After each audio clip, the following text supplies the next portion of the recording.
Muy buenas tardes, buenos días, buenas noches, bienvenidos hijos del rock and roll, brothercitas y sistercitos. Estamos en nuestro streaming número 100.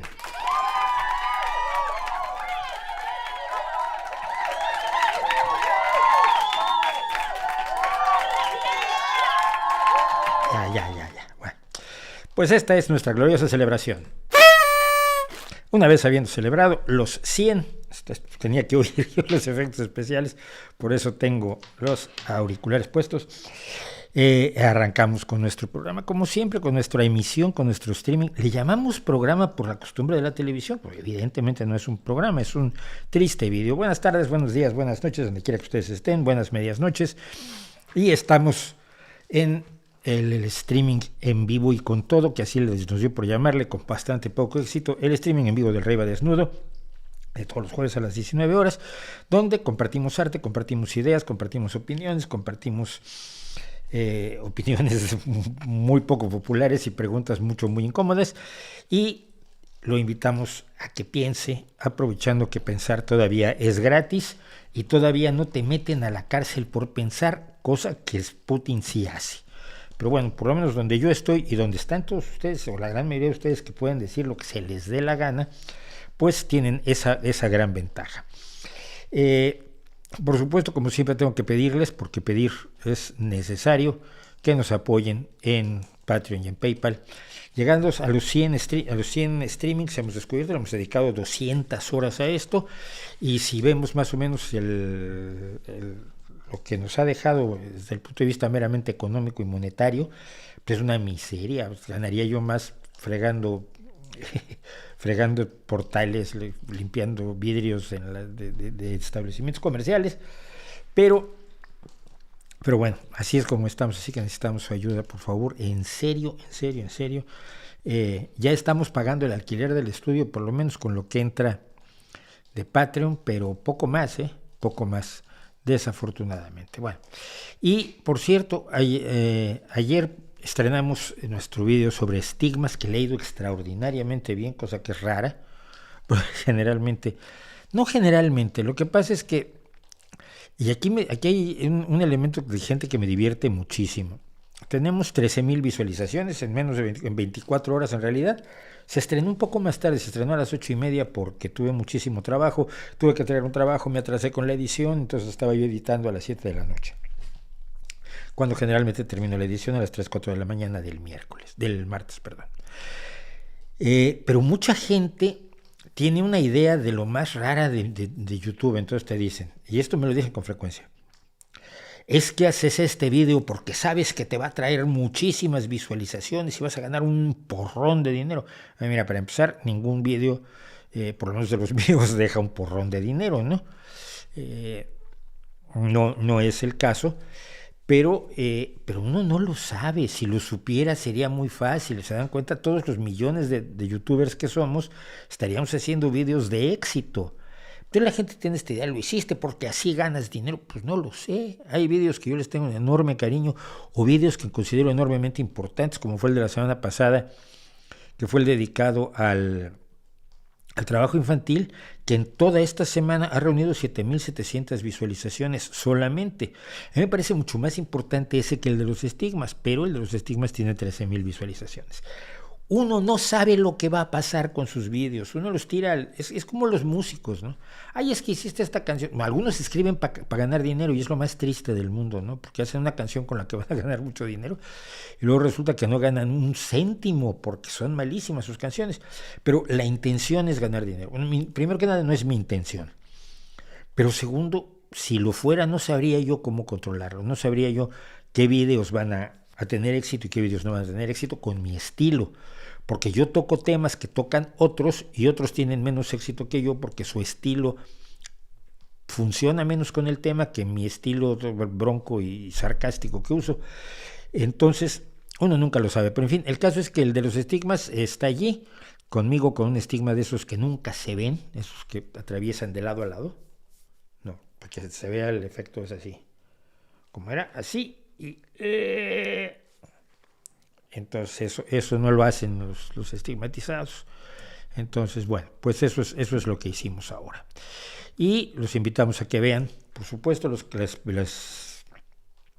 las emisiones, los videos temáticos que nos toman un tiempo, que les dedicamos más tiempo de investigación, por supuesto, y de realización. Y los invitamos también a que sigan viendo los streamings y los cortes que hacemos de los streamings, muchas veces para gente que no tiene tiempo de chutarse todo el streaming. Bueno, vamos a hacer unas cosas del chat, porque ahora, claro, todo el mundo quiere participar, porque, como es el aniversario número 100, pues, entonces bueno, pues muchas gracias a Arturo Lamas, que me felicita, desde Los Ángeles, California. Madre mía, oye, invita. Hay unos restaurantes en Los Ángeles, California. Bueno. John Fight, Mauricio, ¿crees que algún día Latinoamérica sea una socialdemocracia como los países nórdicos, o eso sería un fracaso, como decía Simón Bolívar? Bueno, Simón Bolívar no podía hablar de la socialdemocracia, porque la socialdemocracia no existía cuando estuvo activo Simón Bolívar. No existía ni siquiera el comunismo, existía apenas el embrionario socialismo, ese que a mí me cae mejor que el marxismo, por supuesto, de San Simón y de Owen y de toda esta gente. Entonces no creo que Bolívar tuviera muchas opiniones al respecto. Endiosamos demasiado a nuestros padres fundadores, que es muy importante lo que hicieron y se les agradece muchísimo que hayan hecho lo que hicieron, pero no lo sabían todo. ¿Qué opina del triunfo de la ultraderecha en Italia? ¿Es para preocuparse? Vamos a hablar hoy ampliamente sobre la ultraderecha. Claro que es para preocuparse, por supuesto que es para preocuparse, y no por lo que muchos creen. Gracias, Lorena Zavala, desde la bella Airosa Hidalgo, por el streaming. Ismael Sánchez, ¿hará un vídeo sobre Gorbachev? ¿Su muerte ha pasado muy desapercibida? No, porque su muerte ha pasado muy desapercibida porque Gorbachev es un héroe involuntario. Él quería salvar al comunismo y decidió que los mecanismos que él usó iban a ayudar a salvar al Estado comunista, a la Unión de Repúblicas Soviéticas Socialistas o Repúblicas Socialistas del Soviet, y a sus satélites a su alrededor, todos los países que dependían directamente de la Unión Soviética, Checoslovaquia, Rumanía, incluso Yugoslavia, aunque dicen que no. Yugoslavia dependía enormemente, era parte de la Comunidad de Naciones de la División del Trabajo Internacional. Decía yo Checoslovaquia, decía yo Hungría, en fin, los países que o Moldavia. Además, ahí yo me hago un lío porque algunos estaban integrados a la Unión de Repúblicas Soviéticas Socialistas y otros eran los satélites. La mitad de Alemania, que era la Alemania democrática, que de democrática tenía lo que yo de campeón de la NBA. Y eso es lo que quería salvar Gorbachev. Y para salvarlo se le ocurrió el tema de hacer un poco de aperturismo y hacer un poco de aflojar pues el horrible yugo que había tenido el Partido Comunista de la Unión Soviética sobre la ciudadanía. Cuando se le dijeron todos que bueno, somos libres, Gorbachev dijo, no, esperen, no es eso, no se trata que sean libres, y algunas repúblicas empezaron a tratar de salirse del rebaño, y llegó a mandar tanques. Gorbachev, esto se le olvida a la gente. Y de pronto, cuando se dio cuenta que esto ya se le había salido completamente de las manos, dijo, es que yo siempre quise la democracia y soy un héroe de la democracia y hago un anuncio de pizzas. Que sí, es un anuncio de pizzas con el tiempo. Gorbachev, es alucinante. Cuando se puso, si mal no recuerdo, el Domino's Pizza de la Plaza Roja de Moscú. Entonces, Gorbachev Reagan lo aplaudía porque era un héroe del capitalismo. Pues no quería el capitalismo, él quería mantener el Estado comunista, el Estado controlador de la economía, pues no pudo. Entonces,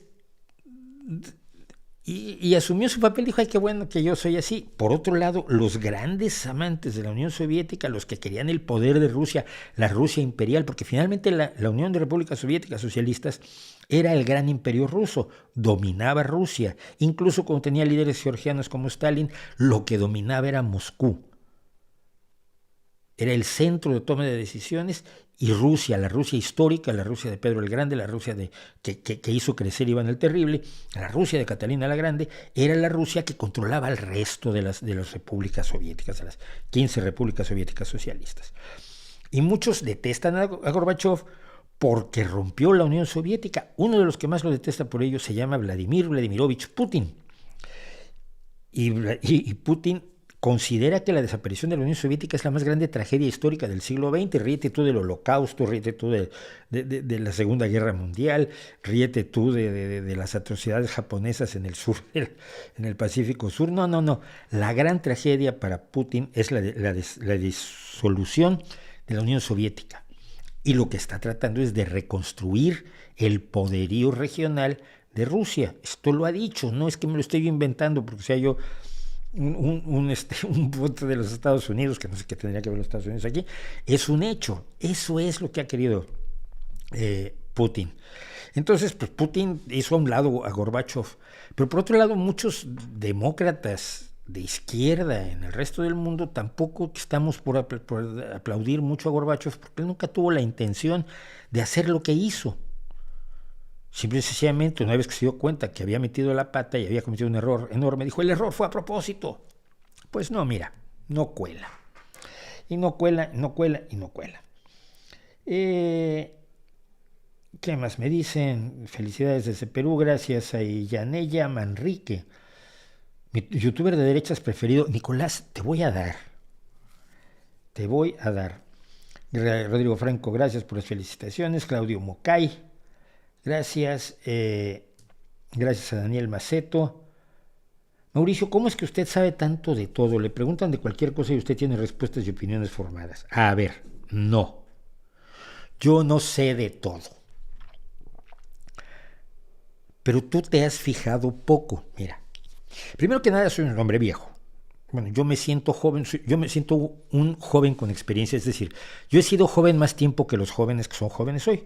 Pero yo sigo siendo joven, simplemente he durado más como joven. Y el paso de los años te enseña un montón de cosas, tratas a un montón de gente diferente, te relacionas, te estudias, viajas, preguntas, te responden, a veces preguntas no te responden y eso también te informa. Pero si te fijas, yo en muchísimas ocasiones digo, de esto no tengo datos, no voy a opinar. Eso es quizás lo más difícil de todo lo que yo he aprendido. A decir no sé cuando no sé. Los todólogos son los que efectivamente te opinan de lo que sea. Generalmente con opiniones precocinadas. Son como una cadena de restaurantes que tiene la comida liofilizada y congelada por desecación y la ponen en el horno. A la primera le preguntan, ¿y tú qué opinas acerca de, qué sé yo, de los pájaros parásitos? Y te dicen, te sueltan un rollo que no tiene nada que ver con los pájaros parásitos. Pensé en los pájaros parásitos porque yo no sabía nada de pájaros parásitos y esta semana tuve que estudiar pájaros parásitos para escribir un artículo de divulgación, de los que llevo haciendo 18 años en el periódico El Correo todos los sábados, para explicarle a la gente cómo funcionan los pájaros parásitos. Y entonces me tuve que enterar hasta cómo funciona el oviducto de las gallinas para pintar de colores los huevos, porque a veces vemos huevos con pintitas y a veces vemos unos azules y otros verdes y otros rojos. ¿Y cómo es eso? Pues hay un mecanismo genético, un mecanismo celular maravilloso, genéticamente determinado, de una serie de células que producen los dos pigmentos con los que se pintan todos los huevos de todas las aves de este universo, y estos permiten que las aves reconozcan a sus huevos. A mí me pareció maravilloso, me quedo con ello más o menos, no me aprendí todo de memoria, pero mucha gente opina de eso sin haber pasado por estos días que yo estuve estudiando el tema de los pájaros parásitos. Entonces no, ni sé de todo, sé de muchas cosas, sé de las cosas que me apasionan, porque soy una persona que me aburro muy fácilmente. Entonces yo me dedico a hacer una cosa y cuando más o menos la controlo, no la llego a dominar incluso, no necesito llegarla a dominar. Cuando más o menos la controlo me aburro, ¿no? Me pasó con la literatura, me pasó con la fotografía, me ha pasado con diferentes pasiones musicales, por ejemplo, a lo largo de mi vida. Entonces esto hace que uno acumule conocimientos, pero ni de lejos sé de todo. Y muchas veces digo, y esto es algo que todos deberíamos aprender a decir, cuando no sabes decir, no sé. Y cuando mete uno la pata decir, me equivoqué, perdón. Son dos cosas que no hacemos. Generalmente aquí nos sentimos menos cuando decimos no sé. Pero fíjate bien, y yo muchas veces digo que no tengo idea y que por lo tanto me callo. Pero además la gente me pregunta de cosas que sabe que yo sé. Sabe que sé de política, porque llevo Soy analista político desde que empecé en Jueves de Excelsior. ¿Qué será? 1980 y tantos. Que estoy en la ciencia ficción desde que era pequeño, desde que estoy en la literatura fantástica, que estoy en la música, que empecé en la música folclórica, el canto nuevo y luego volví al rock.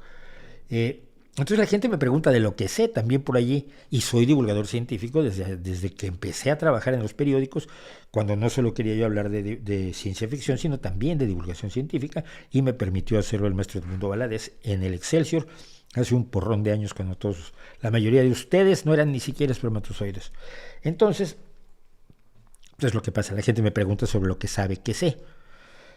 Y eso es jugar con ventaja. Me centran a media altura sobre la mancha de penal y sin portero, y yo me veo obligado a rematar. Mi tocayo Mauricio Holguín Carvajal me pregunta qué opinas de la misión DART de la NASA. Me pareció muy relevante. Hay aquí una cosa que hay que tener en cuenta. Hasta dentro de 2 meses, a ver, para quienes no lo sepan, la misión DART fue un satélite lanzado contra un asteroide que no nos amenaza para nada, para ver si podemos mover la trayectoria de un asteroide en el supuesto de que algún día se detecte un asteroide que venga contra la Tierra y cómo podemos enfrentarlo. Yo tengo un amigo mío que es físico, que es profesor de física de la Universidad de Oviedo, contaba cómo esto lo resuelve en el cine siempre con bombas nucleares, ¿no? Pero las bombas nucleares pueden no funcionar y simplemente convertir un asteroide en cientos de miles de pequeños asteroides que van a ser un desastre aún peor contra la Tierra. Entonces la idea de la bomba nuclear para hacer estallar el asteroide pues puede no ser la gran idea. Otros han planteado la idea de ponerle cohetes a los asteroides y moverlos. Pero todo ha sido ideas y nada se ha llevado a la práctica. Esta misión, la misión DART, tiene por objeto ver qué tanto podemos modificar la trayectoria de un asteroide con un golpe de un objeto medianamente potente, medianamente pesado respecto del peso del asteroide. El asteroide con el cual chocó la DART es muy pequeño, la DART también era bastante pequeña proporcionalmente. Y hasta dentro, o sea, el choque fue excelente, golpeó donde tenía que golpear, y ahora en los próximos 2 meses los científicos van a saber si realmente modificó la trayectoria, aunque la modifique mínimamente. Piensa en las dimensiones del espacio. Piensa en disparar a larga distancia. Si disparas con mira telescópica, un pequeñísimo movimiento del cañón hace que te salgas totalmente del blanco. Entonces, un asteroide que viene de una distancia enorme, por unos segundos de grado o incluso fracciones de segundo de grado, lo altera su trayectoria, y su trayectoria ya no va a ser directamente contra la Tierra. Esa es la teoría.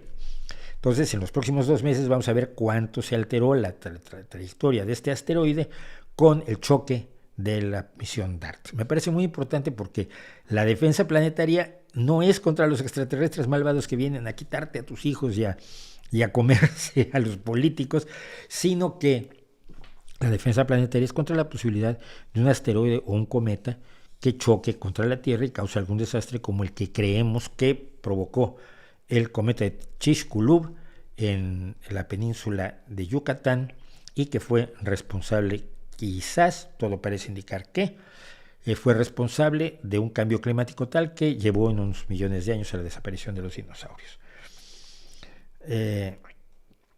Gracias a Esau Iván Herrera por sus felicitaciones, a Minta Pérez Corredor, muchas gracias desde Colombia, wow, y a Eliades Fonseca, gracias.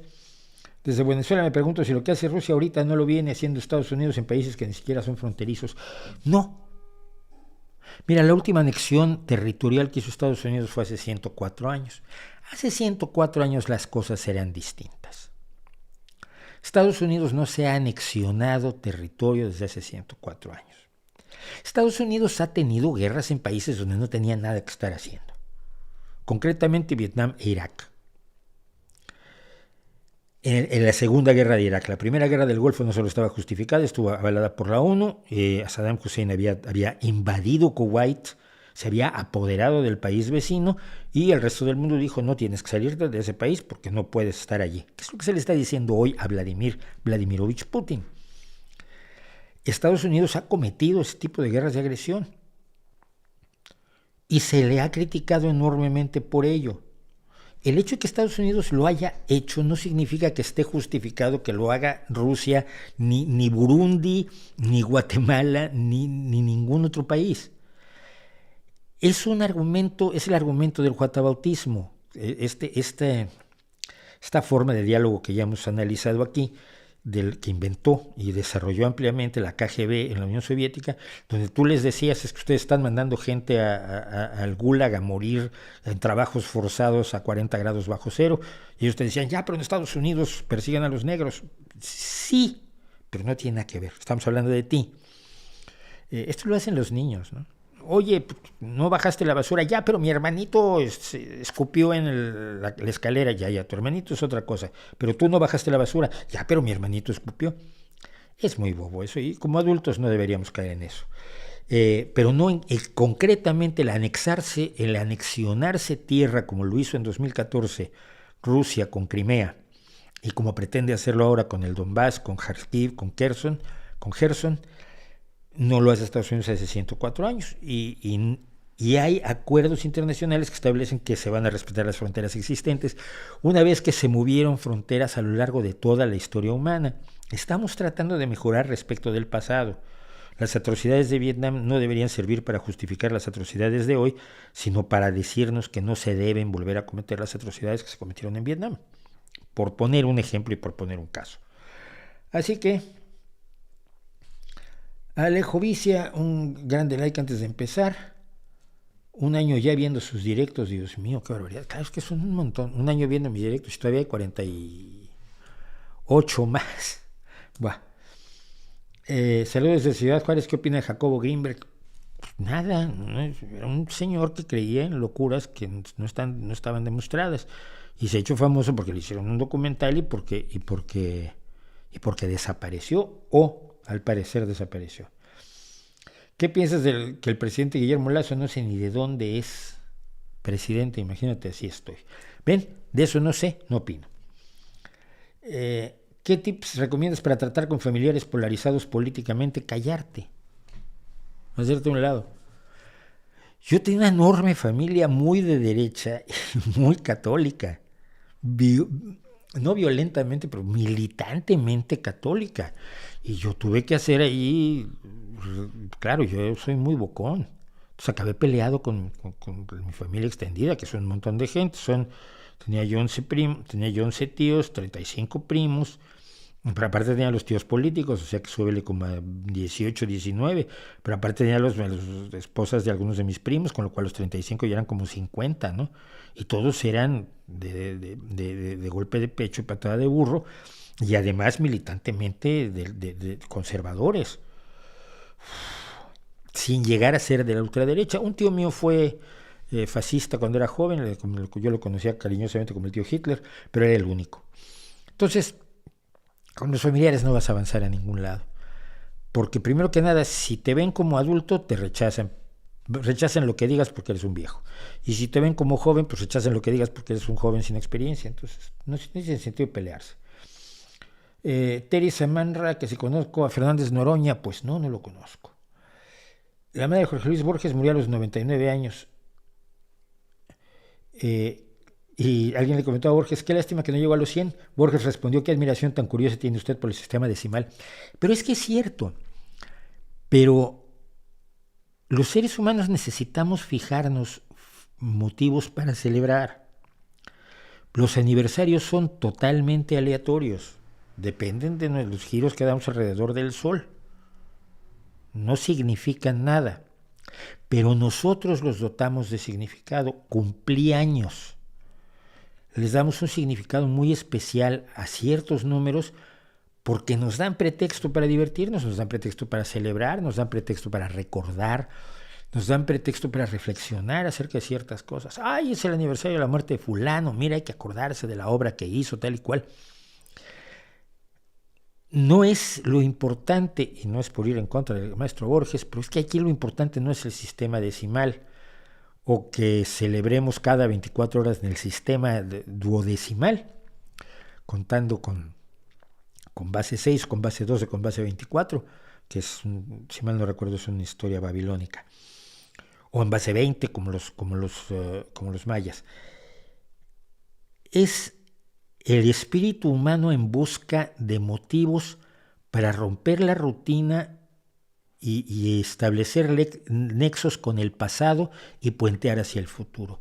Ya tienes 18 años, ya eres mayor de edad. ¿En serio una persona a los 18 años se vuelve mayor de edad mágicamente? Ayer eras un niño que no tenías derecho a hacer una serie de cosas. Eras una persona menos que ciudadano y se te consideraba incapaz de tomar ciertas decisiones, de firmar un contrato, que sé. Y hoy que cumples 18, de pronto ya es todo eso y hubo un cambio cualitativo en tu vida entre ayer y hoy. Pues no. Pero tenemos que poner esos hitos, los seres humanos, por nuestra forma de ver el mundo, para decir, vale, a partir de este momento voy a cambiar la consideración de ti. Ahora te considero un adulto, ahora considero que has llegado a la mayoría de edad, ahora considero que ha pasado, que has llegado a tus bodas de oro, a tus bodas de plata, a tus bodas de chicle, a tus bodas de lo que sea, para recordar el momento en que te casaste o que llegaste al empleo o que fundaste tu empresa o que empezaste tu ONG. Los seres humanos necesitamos motivos para celebrar, entonces tampoco hay que despreciarlos, ¿no? Yo en ese sentido siento que, por eso digo, pues qué bien, hemos cumplido 100 maravillosos streamings y ya. Hicimos nuestro sonidito y ya.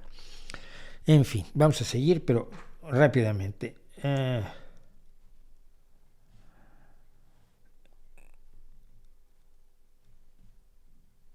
Muchas felicidades por Alejandro Aguilar López. Nada. Mariana Buchan Salazar dice bravo y pone, ay, corazoncitos ardientes, qué mona.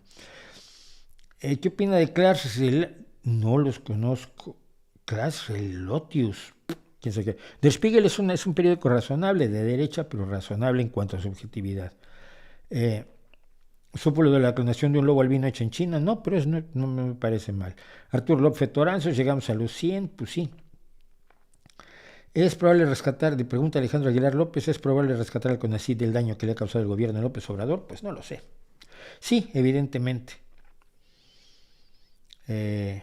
Evidentemente se puede, pero va a costar muchísimo trabajo. Está realmente dejando una huella de destrucción, de ruina, no solo para la ciencia en México, sino para la agricultura, para la educación, para un montón de cosas. Y vamos a hablar de eso porque, por cierto, en la jornada maya se metieron conmigo y vamos a hablar de eso entre otras cosas. Por lo pronto vamos a parar los streamings, el chat, porque hay algo de lo que quiero contar con ustedes.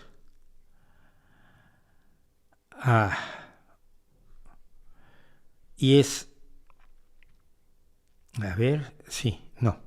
esto, ya que me preguntaban sobre eso, el tema de los avances de la ultraderecha. Sí, dejamos la banderita de Ucrania, ¿por qué no?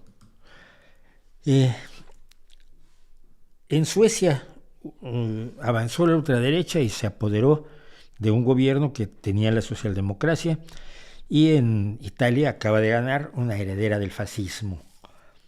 Y sí, es preocupante. El problema que tenemos que tener muy claro es que la gente que vota por ellos no vota por su agenda más radical. Hay que entender a quien vota por la ultraderecha si queremos resolver algo.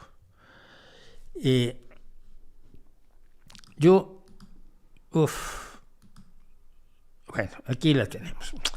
La señora Irene Montero, que trabaja de diputada y de ministra de Igualdad, dicen que es ministra de Igualdad, la ministra de Igualdad en el gobierno de coalición que desafortunadamente tiene que tener el Partido Socialista Obrero Español con las bestias de Podemos,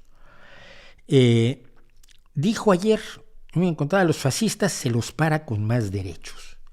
Es una de estas frases que dices tú, ¿no? Suena bien y los tuyos se van a dejar las manos, pero del color de esta camisa, aplaudiéndote. Sí, a los fascistas se los para con más derechos. Pues no es cierto. No es cierto.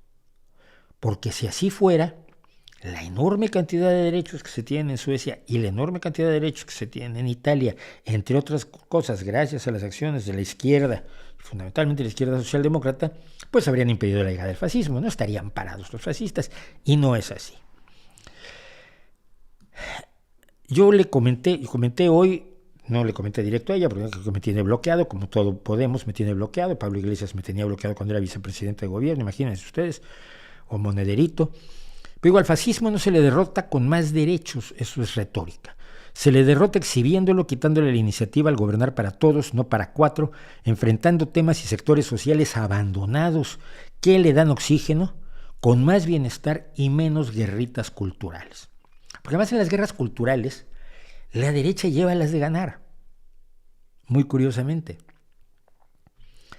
Y eso quizás lo analizaremos en otro caso. Pero días antes, el 26 de septiembre, 2 días antes de que Montero soltara esto, y precisamente pensando en el avance de la ultraderecha en Italia, hice un hilo que comienza: el avance de la ultraderecha se entiende en la serie de pendientes que otros partidos en el poder han dejado como deuda social. La alarma se debe a que detrás de su manejo populista, del manejo populista que esta derecha hace, de estos agujeros que han dejado los gobiernos anteriores y se han desentendido de ellos, a mí me parece que como un gran error, hay una agenda subterránea por la que muchos no votarían si fuera explícita. Es decir, lo que busca la ultraderecha en el rollo nacionalista cristiano, que han manejado y que está concitando estos movimientos alrededor de personajes tan siniestros como Steve Bannon, que ahora está en la cárcel afortunadamente, pretenden muchas cosas que no dicen en su campaña. Pretenden precisamente acabar con derechos que les molestan. Derechos como el matrimonio igualitario, como los derechos de los homosexuales, como la igualdad de la mujer. Hay una derecha en Estados Unidos que abiertamente dice que la mujer no debe votar. Ahora, después de todos estos años, donde todo el mundo fingió, hasta la derecha republicana fingió que los derechos de la mujer le importaban algo, ahora salen con que no, las mujeres no deben ni siquiera tener derecho a votar. Entonces decía yo en este hilo, hablaba yo de estos agujeros que no han tocado ni la derecha, digamos, democristiana, la derecha medianamente razonable que tenemos por lo menos en Europa, ni la izquierda.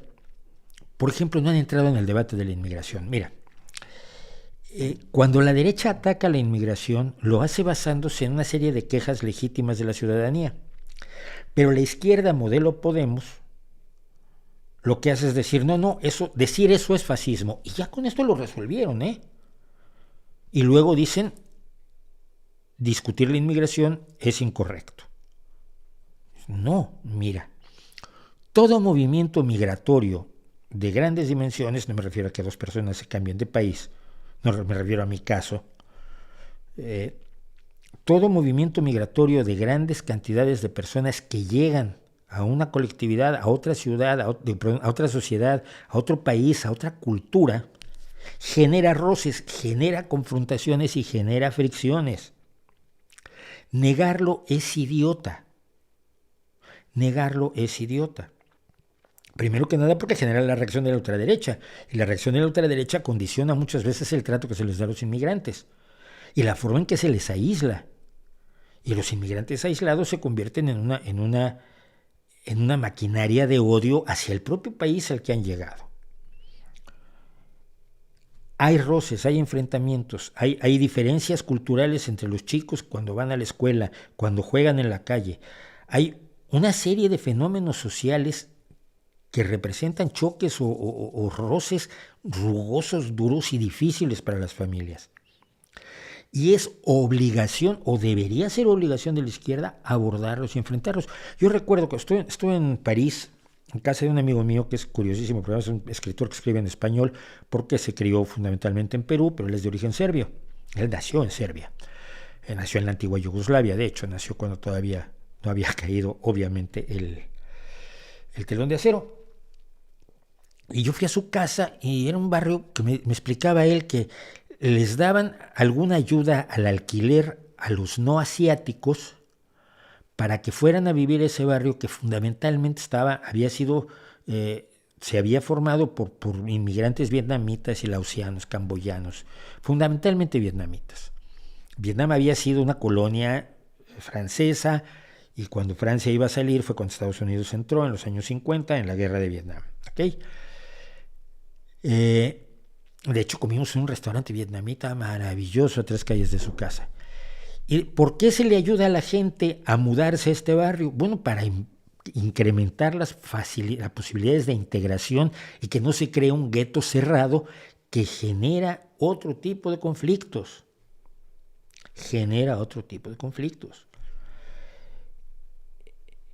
Es una forma de abordarlo. Yo creo que hay muchas formas de abordar los temas de la integración del inmigrante a la sociedad a la que llega, del incremento de la tolerancia de la sociedad a la que llegue el inmigrante para que comprenda que está recibiendo gente que tiene costumbres diferentes y que, hombre, tardarán en integrarse. De crear los mecanismos sociales para que esto no genere estallidos y confrontaciones, porque los apoyos a los inmigrantes pueden ser utilizados por la ultraderecha para decir, ya ves, a un inmigrante le dan 800 euros al mes y a tu abuelita de pensión le dan 400, que es lo que dijo Vox aquí en España. Y la mejor respuesta que puede dar la izquierda es, no es cierto. Es que no basta que no sea cierto. Es que tienes que explicar con claridad cuáles son los apoyos que reciben los inmigrantes legítimamente y por qué no se le está quitando dinero a los locales para ayudar a los inmigrantes y por qué existen estos mecanismos y por qué se han creado, no solo porque seamos muy simpáticos en la izquierda, sino porque hay razones de mejorar la situación social de todos en beneficio de todos. No lo hacemos. La izquierda, una parte grande de la izquierda, no quiere tocar este asunto ni con un palo de 10 metros. El Partido Socialista tiene grupos de inmigración donde van inmigrantes y donde se habla del problema, pero aún así no hay la respuesta necesaria. Entonces llega el mensaje anti-inmigración, xenófobo, simplón, te quitan el trabajo, le quitan la pensión a tu abuelita de la derecha, y si votas por mí vas a ver cómo tu abuelita va a tener mejores pensiones y tú no vas a tener que aguantar que unos señores allí estén haciendo Ramadán en tu barrio. Y la gente que ha tenido confrontaciones dice, voy a votar por estos porque los otros ni me hacen caso. El mundo rural ha sido ampliamente abandonado por la derecha democristiana y por la socialdemocracia y por la izquierda radical. La izquierda radical quiere que vuelva la gente a los pueblos, pero no da razones, no da incentivos de carácter económico y social para revivir lo que aquí se está llamando la España vaciada. Entonces la gente que queda en la España vaciada, la gente que ve que sus pueblos se vacían de gente, la gente que ve que no tiene los apoyos que aparentemente tienen las personas que van a vivir a la ciudad, es pasto fácil de la demagogia y del populismo de derecha. Decía yo, el relato de la inmigración como fuente de todos los males se convierte en un terreno abonado para una ultraderecha que sabe que no tiene adversario al frente, que las respuestas que se dan a su demagogia son pobres, poco convincentes y débiles. El abandono de ciertas demandas sociales a cambio de pelear guerras culturales lejanas, por ejemplo las demandas del mundo rural, y no solo en España, en toda Europa y en Estados Unidos, pues los demócratas abandonaron también a la gente del entorno rural. Aunque sea un entorno rural automatizado y altamente tecnificado, sigue teniendo problemas distintos de los que tienen las grandes sociedades urbanas.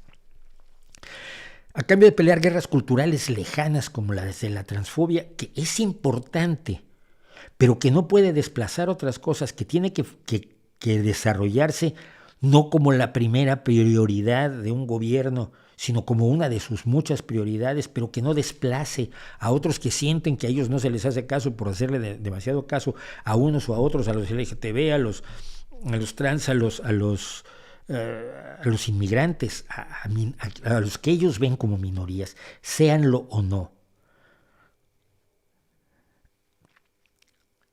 Y centrarse en la guerra cultural a los votantes les da la idea de que se están alejando de ellos nuevamente y negar el éxito relativo en lo social negar que el éxito relativo en lo social que han tenido los gobiernos europeos los últimos 40 años o 50 años es un pecado enorme, porque las personas que quedaron desplazadas y que no son parte de ese éxito parcial, de ese éxito grandioso que ha tenido la socialdemocracia europea, pero que ha dejado gente atrás, la gente que se queda atrás está buscando opciones, y las opciones se las está ofreciendo el populismo de derecha, sobre todo cuando el populismo de izquierda se ha demostrado tan inservible como el de Podemos.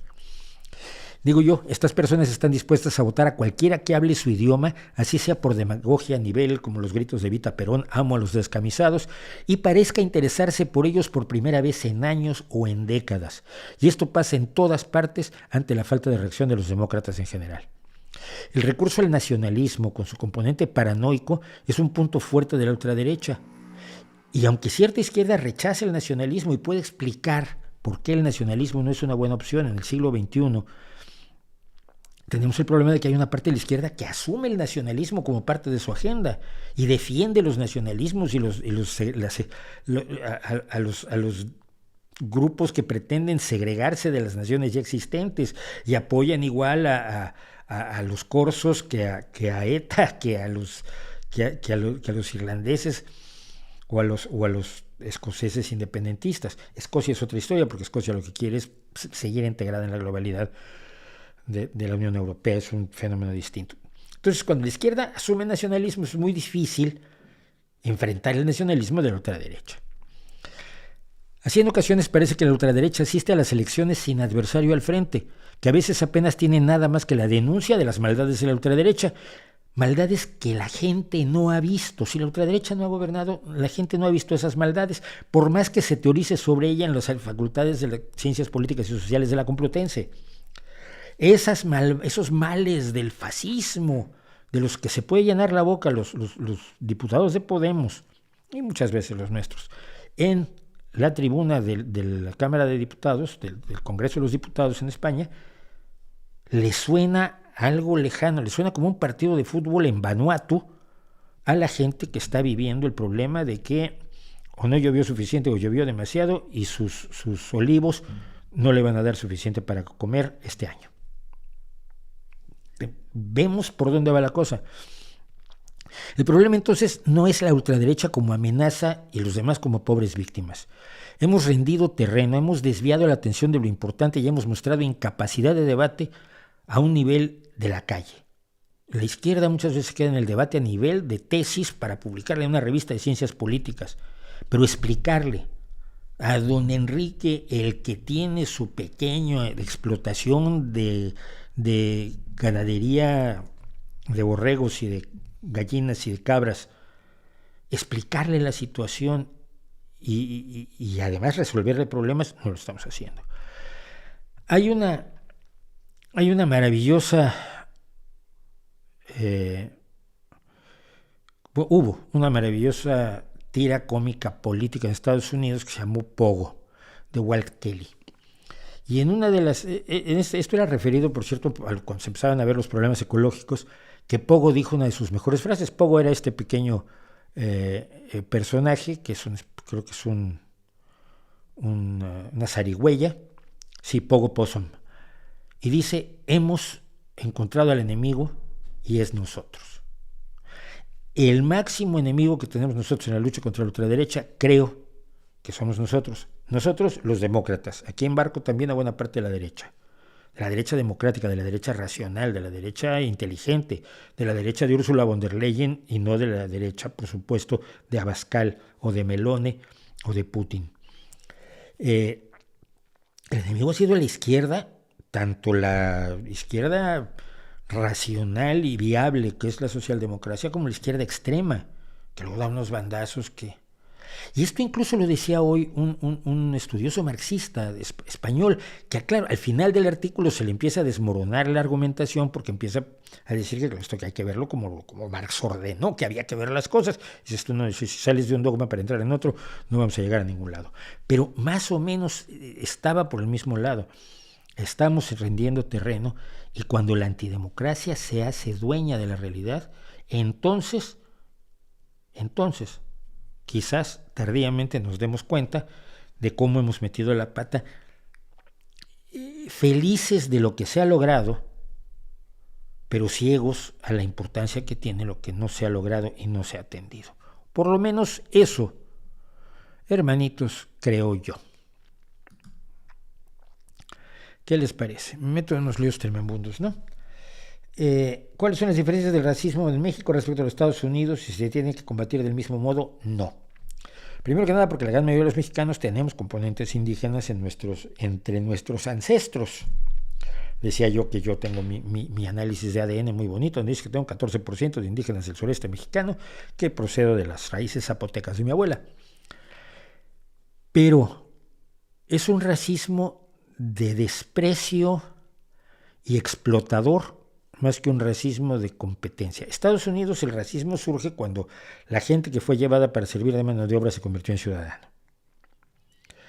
Y surge, vean ustedes el vídeo que hice, por cierto, sobre la invención del racismo, cuando son precisamente esas personas llevadas a hacer la mano de obra que se necesitaba en el campo, porque no había suficientes estadounidenses, y los estadounidenses pues, no estaban muy dispuestos tampoco a trabajar, por lo menos algunos, los que tenían plantaciones de algodón en el sur y cosas por el estilo.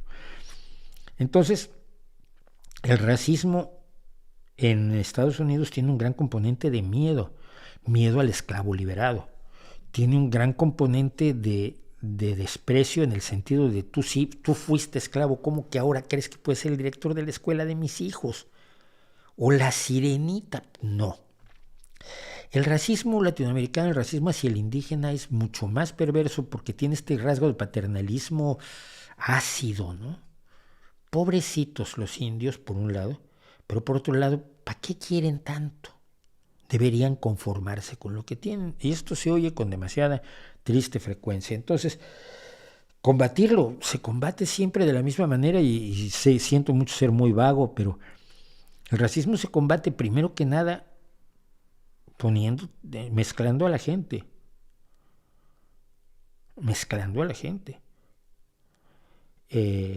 Cuando en tu salón hay chinos y judíos y árabes y negros e indígenas mexicanos, pues es más difícil que hagas grupitos, porque son parte de tu realidad. El mantener la segregación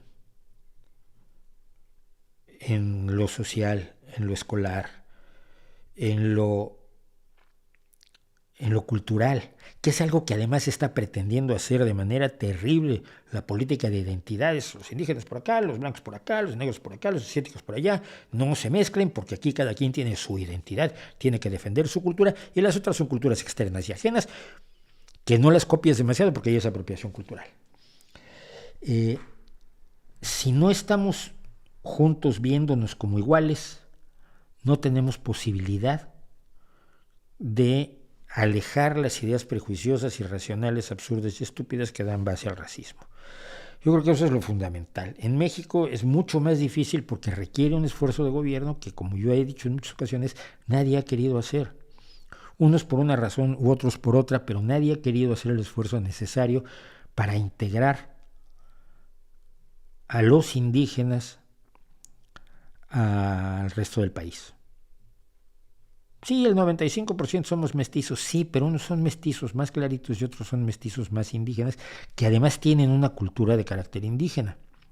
Y esa cultura de carácter indígena se vuelve intocable, porque la derecha no la quiere tocar porque así están bien, y si no mañana van a estar queriendo comer en los restaurantes donde comemos nosotros, y eso pues tampoco se va a ver bien. Fíjate, llegan 7 huicholes a pedir lugar en el Suntory. El escándalo horroroso que se armaría. Sobre todo si van vestidos de huicholes, se entiende. Y por otro lado la izquierda dice, no sé si están bien, si enseñarles a cultivar de otra manera o darles iPhones o permiso de tener Netflix o posibilidad de usar otros zapatos o de vestirse de otra manera, pues es una cosa, los estás aculturando, estás destruyéndolos y estás siendo racista. Entonces es el racismo en nombre de la lucha contra el racismo, ¿no? Entonces en esas condiciones yo veo muy difícil que en América Latina se pueda combatir, sobre todo cuando hay poblaciones tan preocupantemente mestizas o directamente criollas en México, ¿no? Como María Elena Álvarez Bulla, finalmente, o mucha gente del exilio español, no es ni siquiera mestizo, son gente que tiene orígenes claramente europeos y que sin embargo de pronto está salvando a los indígenas. Y tienes una componente de ¿estás seguro de lo que estás haciendo? ¿En qué te basas? Dame tus datos. No estoy diciendo que por ser blancos o nacidos en España o hijos nacidos en España, que mi abuelo nació en España, tengan un problema, sino que si su actividad está basada en hechos, en datos, en conocimiento científico, en experiencias sociales previamente demostradas, o están haciendo experimentación redentora sin base alguna. ¿Qué sé yo? ¿La tecnología llegará a hacer trascender a la conciencia? No. No, pues nadie sabe lo que es la conciencia. No se puede ni definir, hombre. Gracias, Cristina Azuela, por el número 100. Giovanni Aceituno, gracias. Roberto Ornelas, gracias. Collaz, J. Collaz 1. Saludos desde Salina, Kansas. Congratulations on 100, que sean 1000. 1000, ¿cuánto falta para que hagamos 1000? 20 años. Nomás por necio soy capaz de hacerlos. Gracias a Leono por su super chat. Todo apoyo, sobre todo, ya saben, el super chat, el super sticker y estos pues sirven para aportarle dinero al canal. Entonces, dinero que ustedes le dan a YouTube y YouTube me lo hace llegar a mí. Un colombiano desde Chicago, Leono, muchas gracias. José Cedillo, gracias, felicidades. ¿Sería posible que por su observada religiosidad Putin se abstuviera de hacer una atrocidad nuclear? No. Estoy absolutamente convencido que si Putin va y le pregunta al patriarca Kirill si debe lanzar una arma nuclear en contra de los pobres, del enemigo, Kirill le va a decir que sí. Tú no sabes la clase de bestia que es el patriarca de la Iglesia Ortodoxa Rusa, el tal Kirill.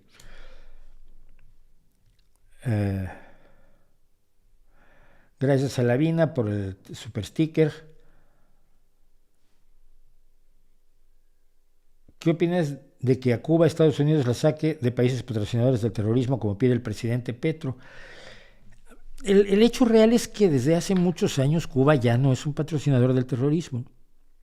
Si consideras el terrorismo a la lucha armada, a las guerrillas que generaron la lucha armada con la que se peleó la Guerra Fría en América Latina durante la década de 1950, 60, 70 y parte de los 80. Cuba no tiene en este momento para patrocinar, pero ni cerbatanas de bolitas de papel con saliva a las fuerzas revolucionarias latinoamericanas, que por otro lado ya no existen. Eran fuerzas revolucionarias que dependían de una doctrina comunista, que dependían generalmente de los partidos comunistas y que eran financiadas y apoyadas por los partidos comunistas, por la Unión Soviética y por Cuba, y por la Unión Soviética a través de Cuba en muchos casos, lo cual no quiere decir que muchas de sus reivindicaciones no fueran legítimas, porque eran reivindicaciones que se basaban en la situación aterradora en la que estaba América Latina en aquel entonces durante la Guerra Fría, que además representó también la gran época de la extracción de materias primas de América Latina hacia Estados Unidos, de materias primas, y de la época de la United Fruit, cuando toda Centroamérica era una plantación bananera de la United Fruit. Una serie de cosas que ya no son así, pero que mucha gente sigue tratando de analizar la realidad latinoamericana como si fueran así. Entonces, dicho eso, Cuba en este momento francamente da más pena que otra cosa, y sí me parece razonable, pero muy difícil que se haga, que se pida que salga de la lista de países patrocinadores del terrorismo, porque no puede patrocinar, y hace muchos años que no patrocina absolutamente nada. Dama Say No More, gracias por el super chat. ¿Qué opino del Marqués de Sade? ¿Habrá video de él? No, me parece tan poco interesante. O sea, me parece divertido. Yo he leído Justine y la otra, la de la virtud y la de dos novelas de Sade. Y sí son porno heavy, no, ni siquiera muy heavy, muchas veces absolutamente de suciedad y de coprofagias y cosas por el estilo, y otras veces de porno light que tampoco me dice demasiado, una rebeldía enorme de toda esta gente. Creo que es una figura un poco exagerada y no me interesa. Juan Rafael Moreno Villegas, gracias por las felicitaciones. ¿Hay algún modo de acabar con la narcocultura aquí en México? Sí. Despenalizar todas las drogas. Despenalizar todas las drogas. Tengo muchísimo de qué hablar hoy y el tiempo se nos echa encima. A lo mejor nos quedamos una media horita más. ¿Qué les parece? Digan que sí o digan que no en el chat mientras yo hago un pequeño corte y volvemos para seguir.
Seguimos, continuamos y proseguimos, brothercitos y sistercitas, brodercitas y sistercitos.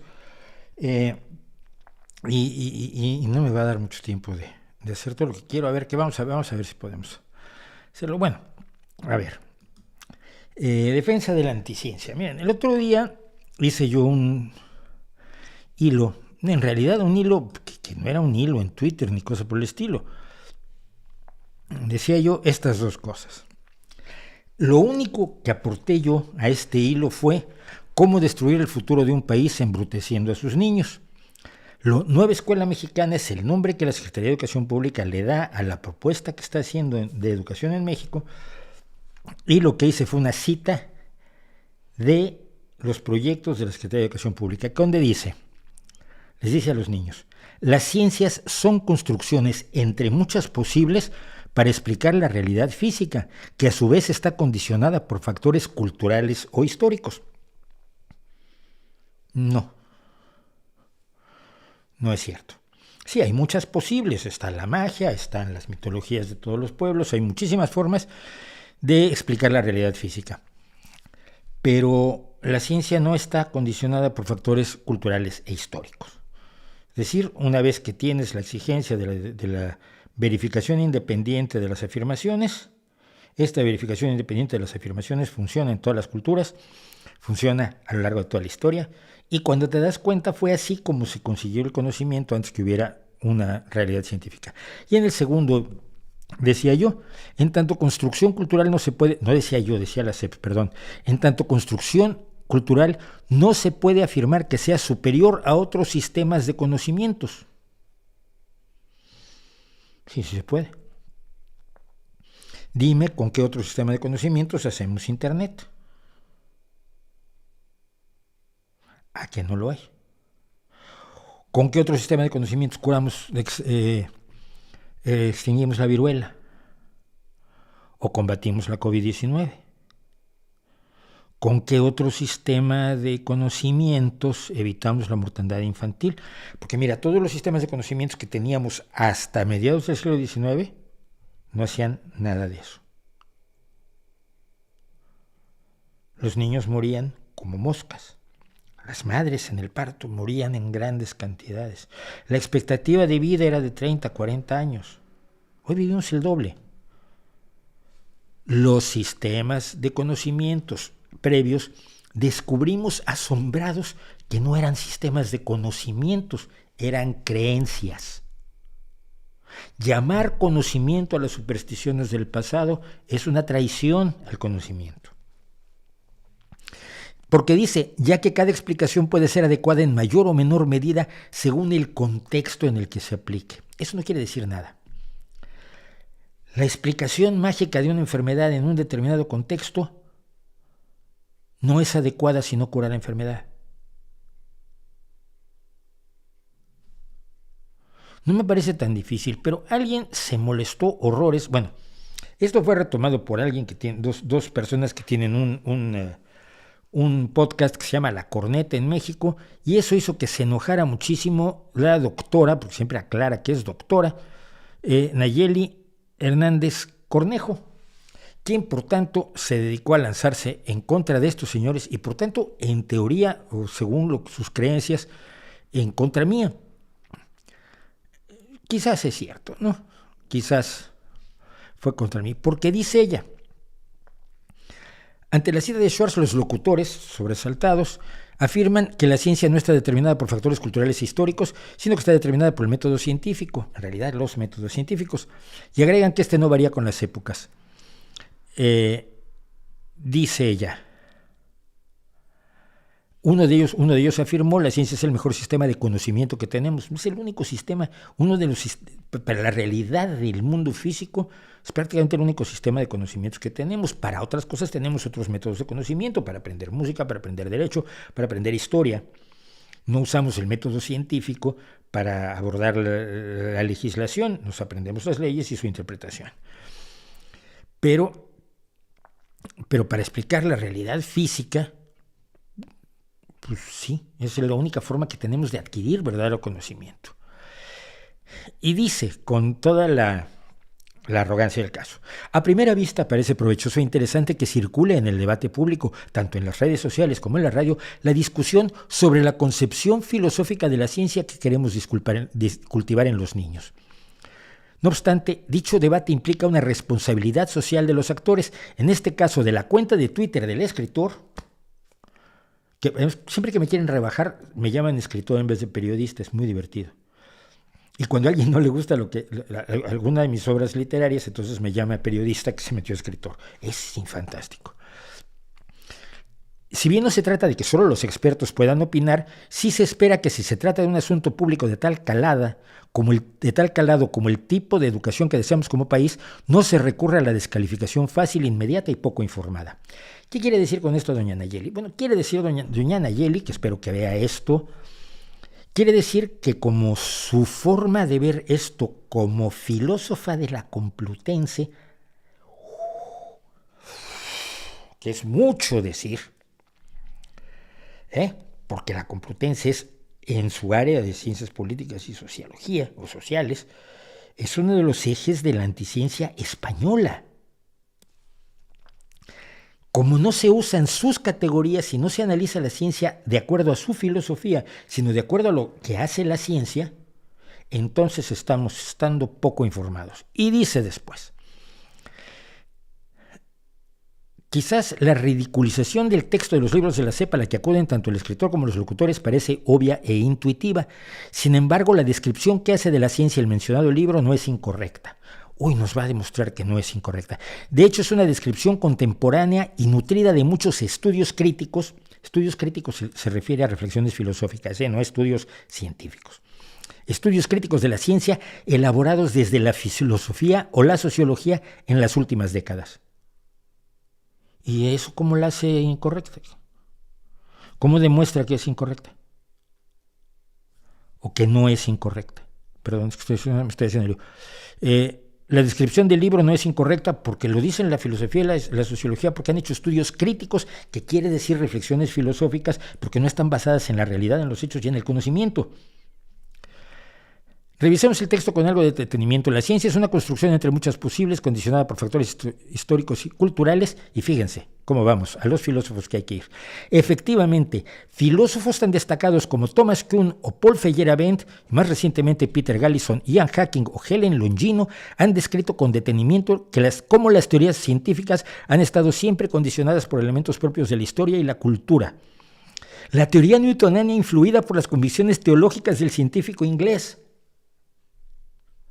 No, lo que hace maravilloso a Newton es precisamente que el área de sus convicciones teológicas que lo llevó a la numerología bíblica no se encimó con el hecho de que sus observaciones merecían respeto y los cálculos y el desarrollo matemático para la explicación de sus observaciones se desarrolló sin la influencia de la teología.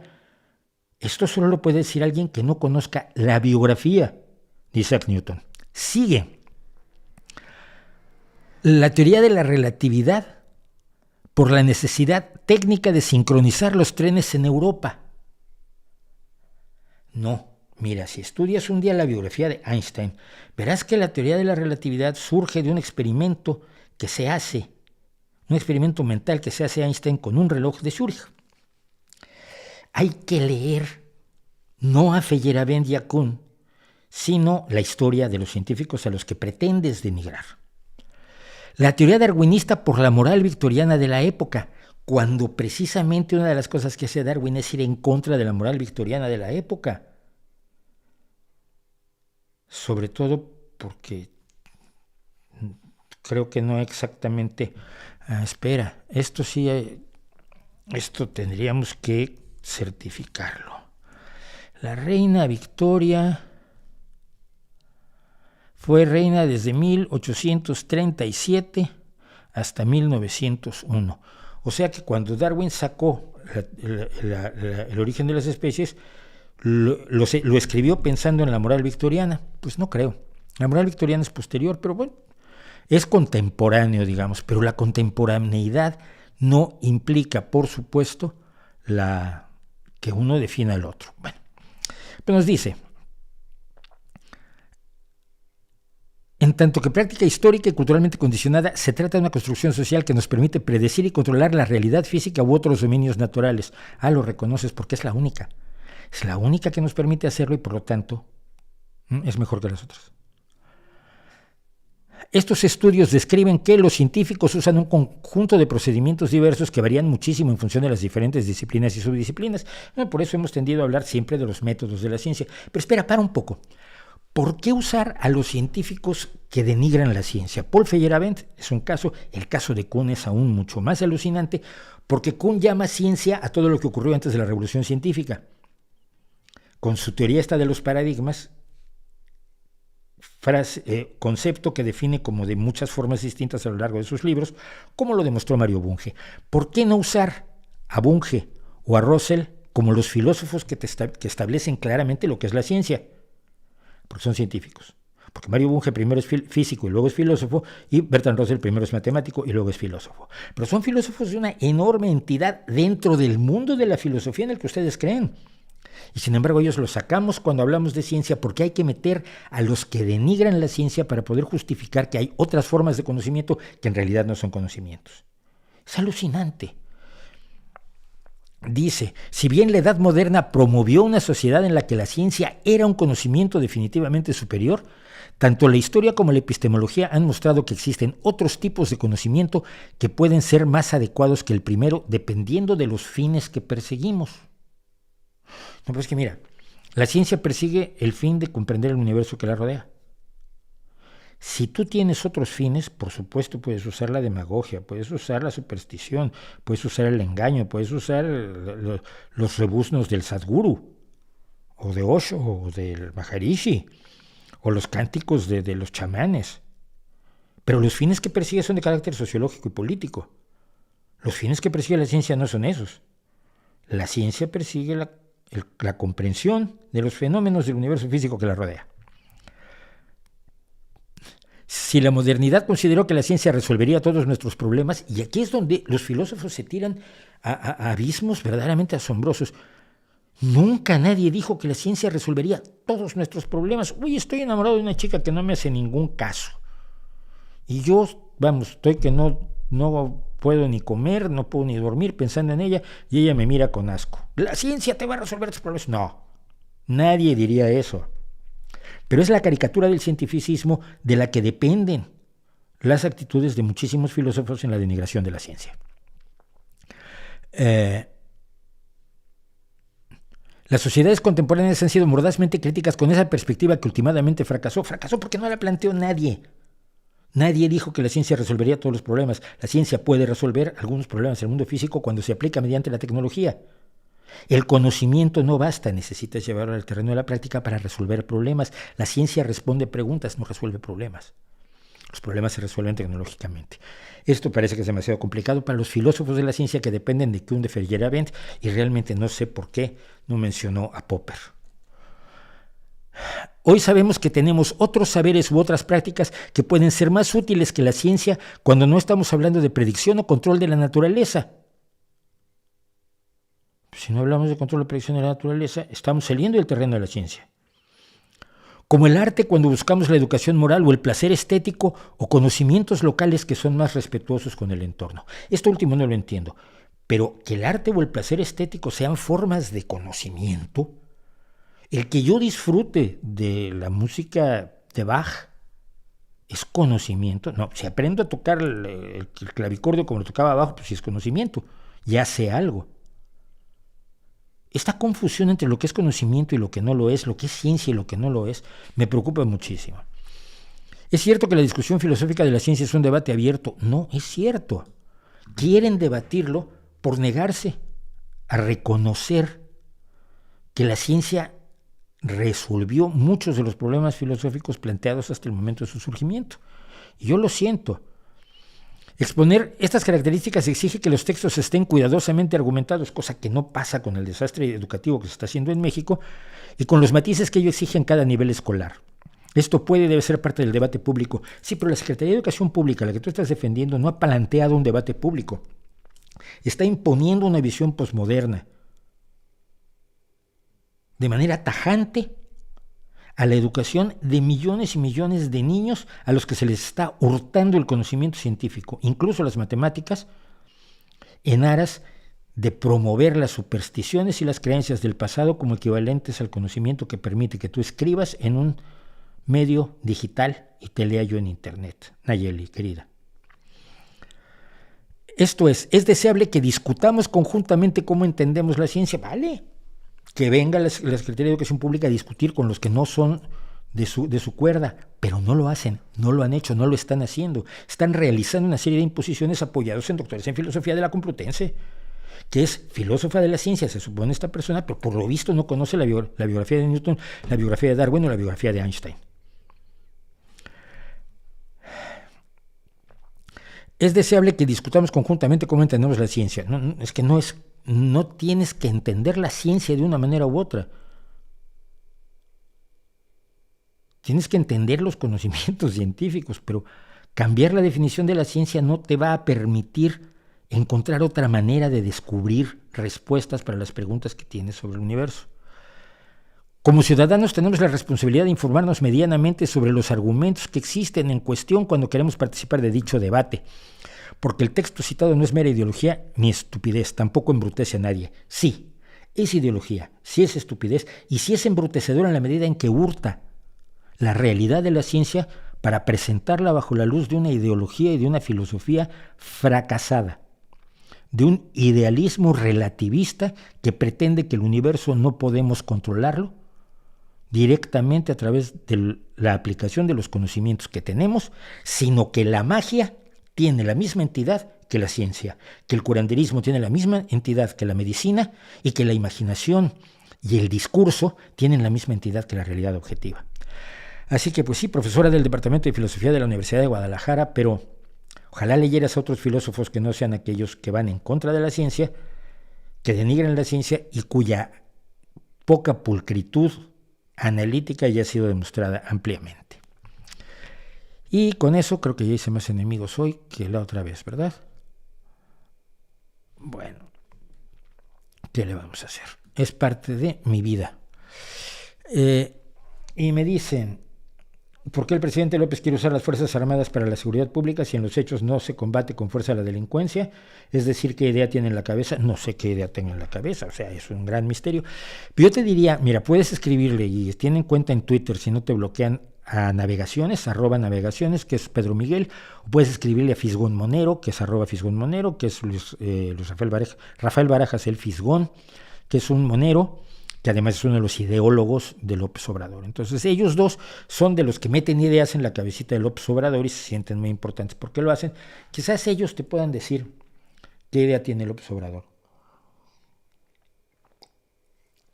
A mí, lo último que me dijo Navegaciones, antes de bloquearme, cuando le reclamé por una cosa que ya todo el mundo sabe, que no le hizo llegar una propuesta, una petición al observador para que no nombrara a Elena Álvarez Bulla, directora del CONACYT. Cuando le reclamé y se rehusó por qué se había rehusado a ayudarnos a hacerle llegar esa petición firmada por académicos mexicanos y profesores mexicanos y universitarios al López Obrador, me reclamó no solo que yo no era López Obradorista, sino que ellos estaban primero acabando con las causas de la delincuencia y no la estaban combatiendo, por lo tanto, con balazos. Entonces las Fuerzas Armadas están allí para hacer el paripé porque no van a combatir la delincuencia, porque el proyecto que tienen, según me lo dijo Pedro Miguel, no es combatir la delincuencia, sino acabar con sus causas. Es decir, el día que se acabe con la pobreza en México, que por el camino por el que va López Obrador tendrá que pasar varios siglos, cuando se acabe ya se va a acabar la delincuencia, ¿ves? Porque la delincuencia solamente es provocada por la pobreza, no es provocada por la ambición, no es provocada. Tú sabes que en los países ricos no hay delincuentes. En los países de una alta renta media, la delincuencia no está presente. Bueno, sí está. Pero de eso no se han enterado. Entonces, bueno, quizás ellos te puedan explicar, porque yo no. No he leído a Hellboy, la verdad. Su opinión del grupo de rock, ya contesté de Naftalina, que fui amigo de Federico Arana, que es de Naftalina, entonces me tiene que gustar. No, a mí me gustaba Naftalina. Gracias a José Hurtado por las felicidades, gracias a Mónica Real, a las mujeres que me siguen. Una pregunta, ¿cómo hago? ¿Qué hay que hacer para que lo sigan no más mujeres? Y no me refiero a lo que están pensando, no. El problema es que el 25% de mi público es femenino y el 75% es masculino, y siempre me he preguntado por qué. No creo tener un sesgo machista ni en mis temáticas, ni en mis expresiones, ni mucho menos. Pero por alguna causa, yo creo que los temas siguen siendo de interés para todo el mundo, independientemente de su sexo o género, pero la realidad es que no tengo ese desequilibrio y me gustaría saber cómo abordarlo. ¿Qué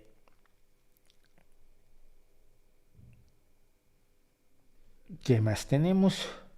Saludos desde la Ciudad de México, gracias Manuel Trujillo. A la gente se le olvida que Rusia ha tenido muchas guerras en su historia moderna. En estos últimos 20 años invadió Georgia para anexionarse también, o bueno, liberar Osetia del Sur y Abjasia, invadió Moldavia para Transnistria, invadió Chechenia y efectivamente ahora Crimea, que fue parte de Ucrania, y ahora Ucrania en general. Por cierto, le están dando, va a haber en los próximos días noticias interesantes porque los avances ucranianos, de los que ya no se ha hablado, que fueron tan tremendos durante las primeras semanas de septiembre, van a a dar de qué hablar en los próximos días, según parece. Alejandro González desde Holland, Michigan, en Estados Unidos. ¡Wow! Otro video sobre cómo manipulan activamente los rusos. Pues lo están haciendo todos los días, pero bueno. Anacita Fernández. ¿Qué sabe del fraude de la beta-amiloide 56 y de los brotes? Nada, no tengo idea. La derecha española plantea que la subida de impuestos a las grandes fortunas hará huir la inversión y se resentirá la creación de empleo. ¿Cómo combatir este planteamiento? Pues con los estudios que se han mostrado. Esto no es cierto, no pasa. A ver, si les impusieras un 35% de aumento de impuestos, sí, muchos se llevarían su dinero. La gran mayoría no, porque mira, las grandes fortunas están o en la tierra, el dinero viejo de España está en los grandes latifundios, sobre todo en el sur del país, y en grandes empresas, que no se van a ir. No se va a ir Endesa, no se va a ir no se va a ir Telecinco, no se va a ir Banco Santander. Estamos hablando de un aumento de impuestos de un punto porcentual. No es como para que nadie huya. Por supuesto se van a molestar. La mayoría de los ricos probablemente, ni siquiera sé si la mayoría, algunos ricos, algunos verdaderamente ricos se van a molestar porque en vez de pagar lo que pagaban hasta ahora, que es muy poquito, van a aumentar un 1%, pero no es de ninguna manera el desastre que está planteando Vox. Pero Vox tiene que plantear que todo está muy mal. Los partidos que solamente existen para obtener el poder y a quienes no les interesa el bienestar de la población, en palabras de un famoso pepero de la época de Aznar, me parece que fue, no importa que España caiga, ya la levantaremos nosotros. Son incapaces de aceptar o aprobar ningún acto de gobierno de un partido distinto al de ellos.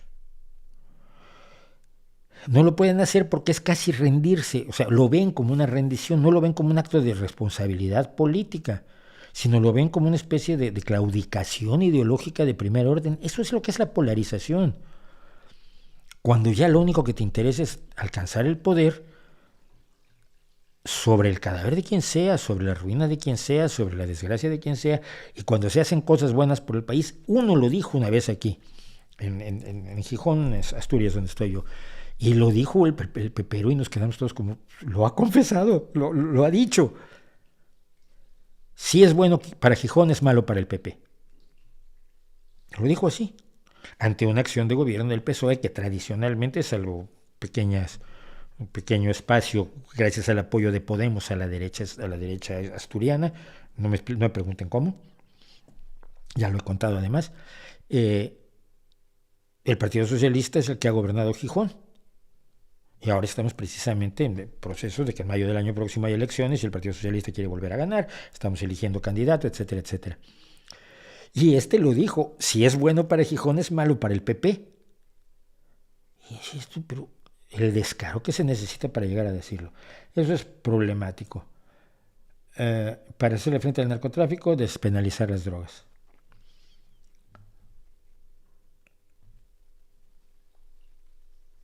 Me hubiera gustado la corneta en vivo. Está en YouTube en vivo. Está en YouTube, así que la puedes ver. Yo oí un trocito. Martín Mann, gracias, felicidades por el streaming 100. Nacho, no el Nacho que se da cuál sería su top 5 de discos de rock. No me hagas eso. No me hagas eso. Sgt. Pepper's, por supuesto. Ese va de cabeza. On the Threshold of a Dream de Moody Blues sería el segundo.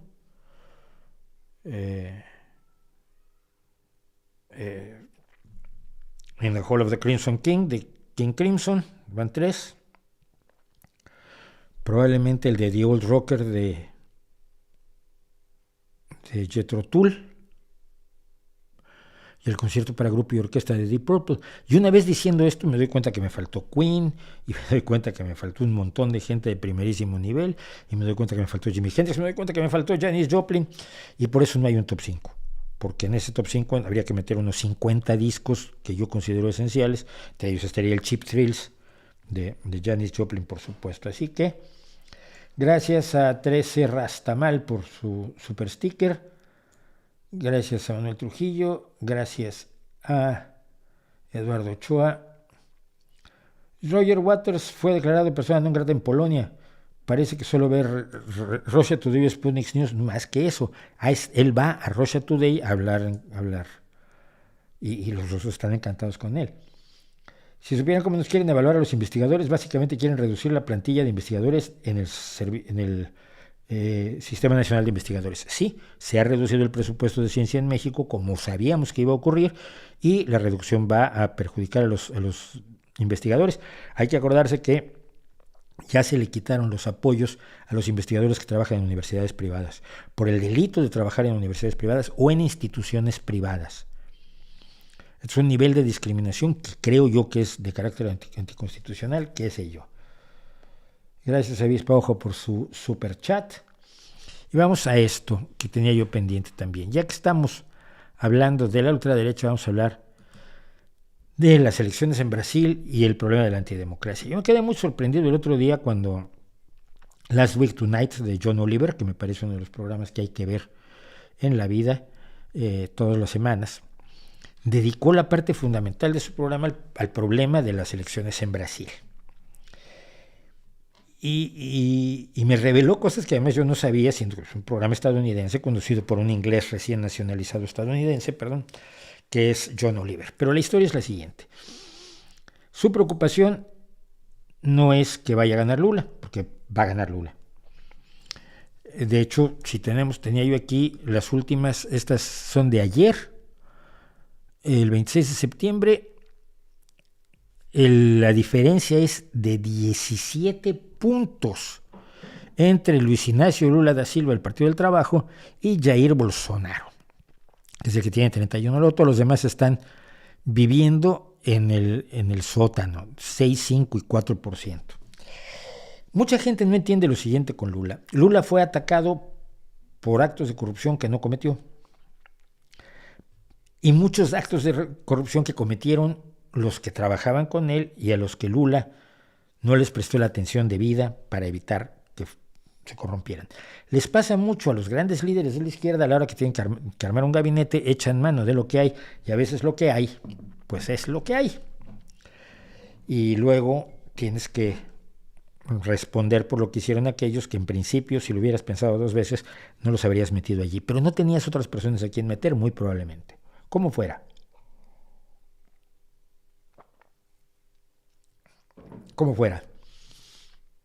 Luis Ignacio Lula da Silva llegó a pasar tiempo en la cárcel, acusado de una serie de delitos por la corrupción que se demostró que eran falsos.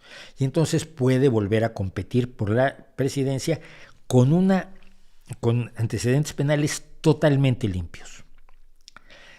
Y el punto es, Lula, así como su antecesor Cardoso, que era socialdemócrata, Lula es más de izquierda, digamos, más cercano al marxismo tradicional o al socialismo del siglo XXI, que es esta especie de posmarxismo curioso que se inventan Laclau y su esposa con base en el peronismo. Pero Lula hizo mucho por Brasil. Mientras había estos problemas de corrupción, la gente sintió una mejora en su forma de vida, en su bienestar, con la presencia de Luis Ignacio Lula da Silva en el gobierno de Brasil. Demostró que se podía hacer un gobierno de izquierda que funcionara y que le hiciera bien a la gente sin tener que asumir posiciones maximalistas y de vamos a colgar a los ricos de sogas en la Plaza Mayor de Brasilia. No sé si Brasilia tiene Plaza Mayor, ustedes no me hagan caso.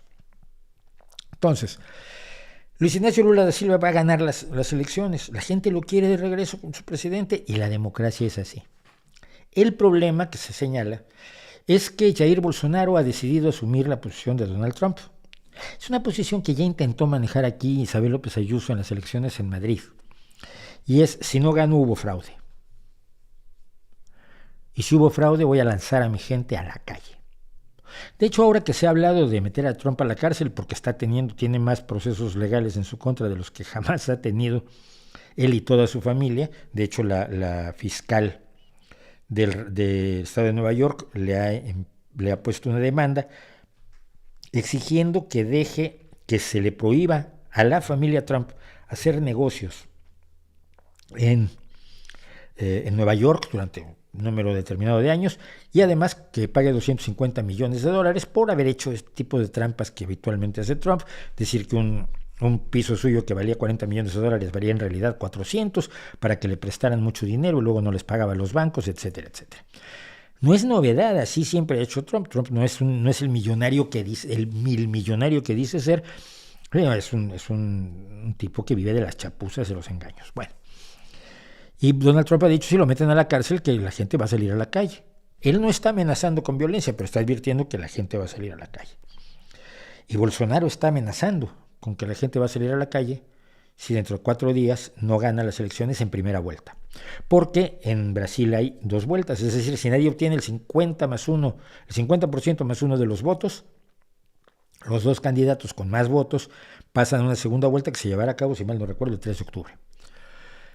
Entonces, Bolsonaro ha dicho que no va a aceptar otro resultado que su triunfo. Y el problema es que él se ha congraciado enormemente con las Fuerzas Armadas. Yo no sé qué relación tenga Luis Ignacio Lula da Silva con las Fuerzas Armadas brasileñas, pero al parecer les ha dado una serie de beneficios, canonjías y derechos y puestos y posibilidades de negocio Bolsonaro al ejército brasileño, que pone en riesgo la democracia en la medida en que el ejército brasileño podría apoyar la posición de Bolsonaro de yo gané las elecciones y me las han robado. Uno de sus argumentos es que la misma Suprema Corte que declaró inocente a Luis Ignacio Lula da Silva es la Suprema Corte que va a juzgar las elecciones, porque la Suprema Corte es la que lo hace en Brasil. El argumento es que son unos deshonestos absolutos, que es el argumento de Donald Trump. Todo el estado profundo está todo sucio y embarrado y el único tipo limpio soy yo y por eso van en contra de mí. ¿Tú crees que Trump es un tipo limpio? Por supuesto, escríbeme un mensaje directo porque tengo que venderte un puente. O la Torre Eiffel, que la tenemos ahora baratísima. Hay un riesgo de golpe de Estado por primera vez en muchísimo tiempo en Brasil y no promovido por Estados Unidos como fueron los golpes de Estado de los años 60, 50 y 70, 60, 70 también, si mal no recuerdo, como parte de la Guerra Fría. Estados Unidos peleaba la Guerra Fría, la Unión Soviética peleaba la Guerra Fría y los que ponían los muertos y los torturados y los torturadores pues eran los latinoamericanos. Pero ahora se presenta la posibilidad de algo absolutamente inédito. La ultraderecha en todo el mundo está asumiendo esa posición antidemocrática y la está asumiendo con el apoyo de la derecha tradicional o de parte de la derecha tradicional, que ha decidido que el juego de la democracia le viene muy mal porque la izquierda siempre acaba ganándole las elecciones. Y si no las gana la izquierda, las ganan centristas novedosos y originales con partidos que salieron pues, prácticamente de la nada, ¿no? En el caso de Macron en Francia. Entonces, buena parte de la derecha está aliándose a la derecha más extrema que directamente es antidemocrática. ¿Por qué? Ante su incapacidad de ganar elecciones, ante su incapacidad de gobernar como se le da la gana, considera que acercándose a los antidemócratas puede acceder al poder, ya que la derecha tradicional aporta más votos que la extrema derecha. El PP tiene más votos que el Vox, por ejemplo, en el caso de España. En Francia y en Italia, por lo visto, no, la ultraderecha ha tenido más apoyo, pero la derecha se les ha pegado como una forma de acceder al poder, pero sobre todo como una forma de luego ya no dejarlo cuando vengan otras elecciones. La transmisión pacífica del poder, ateniéndonos a las decisiones de la ciudadanía por medio del ejercicio de la democracia, es la única forma que tenemos de corregir errores ciudadanos. Eliges imbéciles, a veces eliges imbéciles, bueno, pues al cabo de unos años los echas y tratas ahí de reparar lo que hiciste. Pero la tentación antidemocrática que ha crecido va en ese sentido y es muy peligrosa. Y en Brasil es un peligro real en este momento que se está manejando. Yo espero sinceramente que por la habilidad que ha tenido Lula en su manejo de las relaciones con sectores de la población brasileña o de la sociedad brasileña que no son los votantes naturales del Partido del Trabajo, que es de la clase media hacia abajo fundamentalmente. Tuvo muy buenas relaciones con la industria y no sé, insisto, qué relaciones tenga con los estamentos militares, no para que estos lo apoyen, porque esto sería pedir exactamente lo mismo, ¿no? Sino para que estos mantengan la neutralidad que la Constitución, como todas las constituciones del mundo, le exige que mantengan a las Fuerzas Armadas respetuosas de los procesos ciudadanos, que suena muy bien, pero que a algunos les suena tan terriblemente mal que están dispuestos a hacer lo que sea por destruirlo. Y ese es el riesgo de la antidemocracia, no solo para Brasil, sino para lo que viene en años siguientes en muchos países donde la desesperación de la derecha por mantener, conquistar y retener el poder puede llevar a cuestiones verdaderamente preocupantes. Bueno, pues allí estoy en este momento. El Ballet Nacional de Ucrania pospuso su gira por México tras la muerte de su bailarín principal durante el combate en la guerra de defensa contra la invasión rusa. La gente no entiende. La gente a la que le han contado que es una guerra de la OTAN y es una guerra de Estados Unidos, no entiende que los ucranianos están defendiendo su casa, el jardín donde juegan sus niños, la escuela donde estudian sus niños, el hospital donde murió su abuelita y donde lo curaron a él de una uña enterrada, la salchichonería donde compraba con un señor muy simpático que le daba los restos de los salchichones al perro. Su vida, su forma de vida, buena o mala es tu forma de vida. Cuando encuentren a alguien que haga este tipo de análisis profundísimos basados en la propaganda rusa, la OTAN, no, Estados Unidos, no, es que aquí hubo unas relaciones de poder geopolíticas profundísimas, pregúntale, si está en su casa y lo empieza a bombardear el país vecino, ¿cómo reaccionaría? Si empieza a bombardear la escuela donde estudian sus hijos, el hospital donde murió su abuelita, la casa del vecino, la salchichonería del otro vecino, el parque donde juegan los niños, donde jugaban los niños, ¿cómo reaccionaría? Porque el más pacifista de nosotros, yo siempre he dicho que no soy un pacifista radical. El pacifismo está muy bien hasta el momento de la legítima defensa y tanto en las leyes penales normales como en la vida real, la legítima defensa es legítima. Y para defender a tus hijos, tu forma de vida, a tus vecinos, a tu familia, a lo que es aquello que te has hecho, lo que eres, cualquiera de nosotros toma las armas. Y lo han hecho los ucranianos. Hay un cantante de un grupo de rock, por cierto, y lo mencioné al principio de la guerra, que se fue para allá, yo no lo podía creer, ¿no? Está cantando desde el frente, el tipo es propaganda. Y no, a la hora que lo revisé, ¿no? él y otros dos integrantes de su grupo están defendiendo a su país, están defendiendo no a la patria, no el concepto de nación, están defendiendo su casa y a su familia y a sus hijos, porque si no se defienden, van a ser súbditos de una cosa tan peligrosa y terriblemente venenosa como es Vladimir Vladimirovich Putin, no los rusos. Yo sigo viendo en 1420 el canal de Daniel Orain y ayer les preguntaban a los chicos por la calle en Moscú, ¿tú qué prefieres, ir a la guerra o ir a la cárcel? Porque no vas a tener opciones.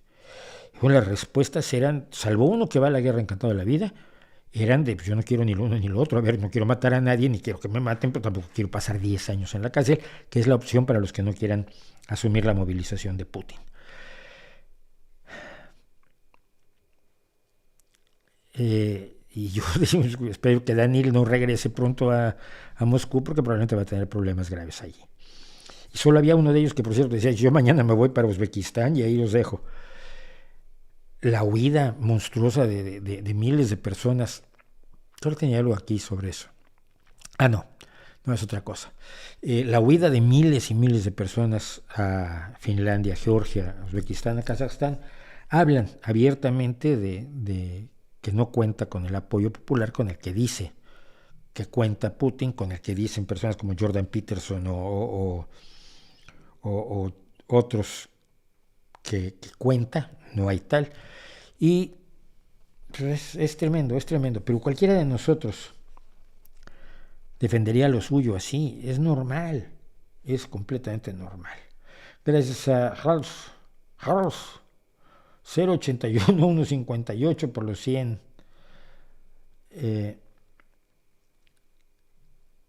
Ricardo Vargas, gracias por el super chat. Soy argentino, aquí el discurso de ultraderecha hace mella en jóvenes blancos que reclaman su pequeña porción de poder. Y en los sectores populares se dice que los extranjeros les roban el trabajo, pero es que esto siempre se ha dicho. Es el argumento más fácil. Al final resulta que no es cierto. Y tienes un ejemplo muy claro en el Brexit. Ahora no hay personal médico suficiente para el National Health Service, para el NHS. Están teniendo problemas gravísimos de personal porque se echó a todo el personal de la Unión Europea que estaba allí porque podía estar como parte de la Unión Europea, ya que yo como ciudadano de la Unión Europea puedo trabajar en Francia sin pedir ni visa, ni permiso, ni nada. Puedo viajar por toda la Unión Europea sin una visa, con solo mi pasaporte español, que es un pasaporte europeo, y puedo trabajar, residir, vivir y desarrollarme en cualquier lugar. Simplemente tengo que avisarles a las autoridades, ya estoy aquí, estoy residiendo, ahora pago mis impuestos aquí, y mi hijo va a estudiar en esta escuela, ¿no? Pero eso, y a toda la gente que estaba en esas condiciones, pues la ha ido echando el Reino Unido, y ahora tiene problemas bastante graves. Es muy fácil decir que los extranjeros te roban el trabajo. ¿Qué trabajo te pueden robar? El que tú no quieres hacer en la gran mayoría de los casos. Porque los inmigrantes van a hacer el trabajo que nadie quiere hacer. Los inmigrantes de cualquier lado, cuando mi abuelo se fue a México, no se fue a trabajar de millonario, que nunca fue. Se fue a trabajar de dependiente de una tienda y dormía bajo el mostrador con un palo por si alguien se metía a la tienda a robar. No tenía ni casa. Igual que los inmigrantes chinos que vienen ahora a España y abrían las tiendas hasta las 10 de la noche, ahora ya un poco menos, ahora ya cierran a las 9 o a las 8 porque ya pagaron la novatada de 10 o 15 años de matarte trabajando, porque es lo que hacen los inmigrantes en todo el mundo. Para buscar una vida mejor tienes que sobarte el lomo. Gracias a Alejandro Escarpita por el 100º capítulo de Reba Desnudo. En El Salvador la situación es complicada, el desarrollo histórico ha terminado con la pluralidad política, el grupo en el poder ya no tiene ninguna oposición y ni siquiera tiene que esforzarse. Pero es que ser demócrata no es apuntarse a un partido. Si no hay partidos es crear uno, es crear movimientos sociales, es crear formas de presionar a los partidos que ya están en el poder. Lo decía ya en el short que hice hace poco. Los jóvenes tienen verdadero asco por la política. La imagen que se ha dado de la política es que todos los políticos son corruptos. No, mira, hay miles de políticos en todos los países y la gran mayoría de ellos no son corruptos. La gran mayoría de ellos no se están enriqueciendo. La gran mayoría de ellos ni siquiera cobran a veces por el trabajo que realizan como ediles en los municipios. Hemos creado una visión muy, muy, muy falsa de la política. Se nos ha olvidado que la política se hace a nivel local, cuando miramos solamente la política nacional o internacional, y los jóvenes, por lo tanto, rechazan la política. No, eso es cosa de gente mayor, o es cosa de una élite que solo ellos se eligen entre ellos, que no. La gente sale de las bases de los partidos desde toda la vida. Y lo rechazan porque parten de la idea de que todo es corrupción, todo es engaño, todo es mentira, todo es falsedad, que no es cierto tampoco. Que no hay ideales, que no es cierto tampoco. Y deciden no hacer política. Y el problema que tienen es que luego otros hacen política por ellos. Siempre, si tú no haces política, otros la van a hacer por ti. Y no la van a hacer a tu favor. Y esto es lo que deberíamos recordar.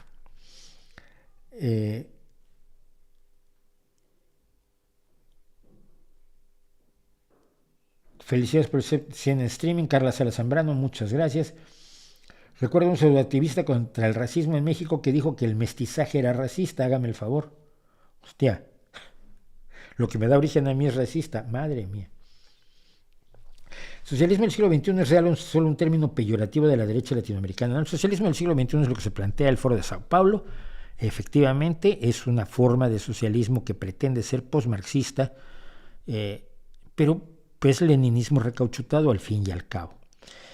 Y tiene todos los efectos que tienen las visiones marxistas, las visiones maximalistas. Y aquí quizás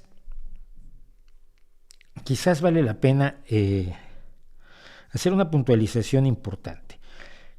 Hay mucha gente que está hablando de comunismo sin tener idea de lo que es el comunismo. Ya hice un vídeo entero que se llamó precisamente, y luego lo voy a poner aquí, no lo voy a poner aquí, El fantasma del comunismo. Gente que dice, López Obrador liberó al hijo del narcotraficante, liberó Ovidio, el hijo de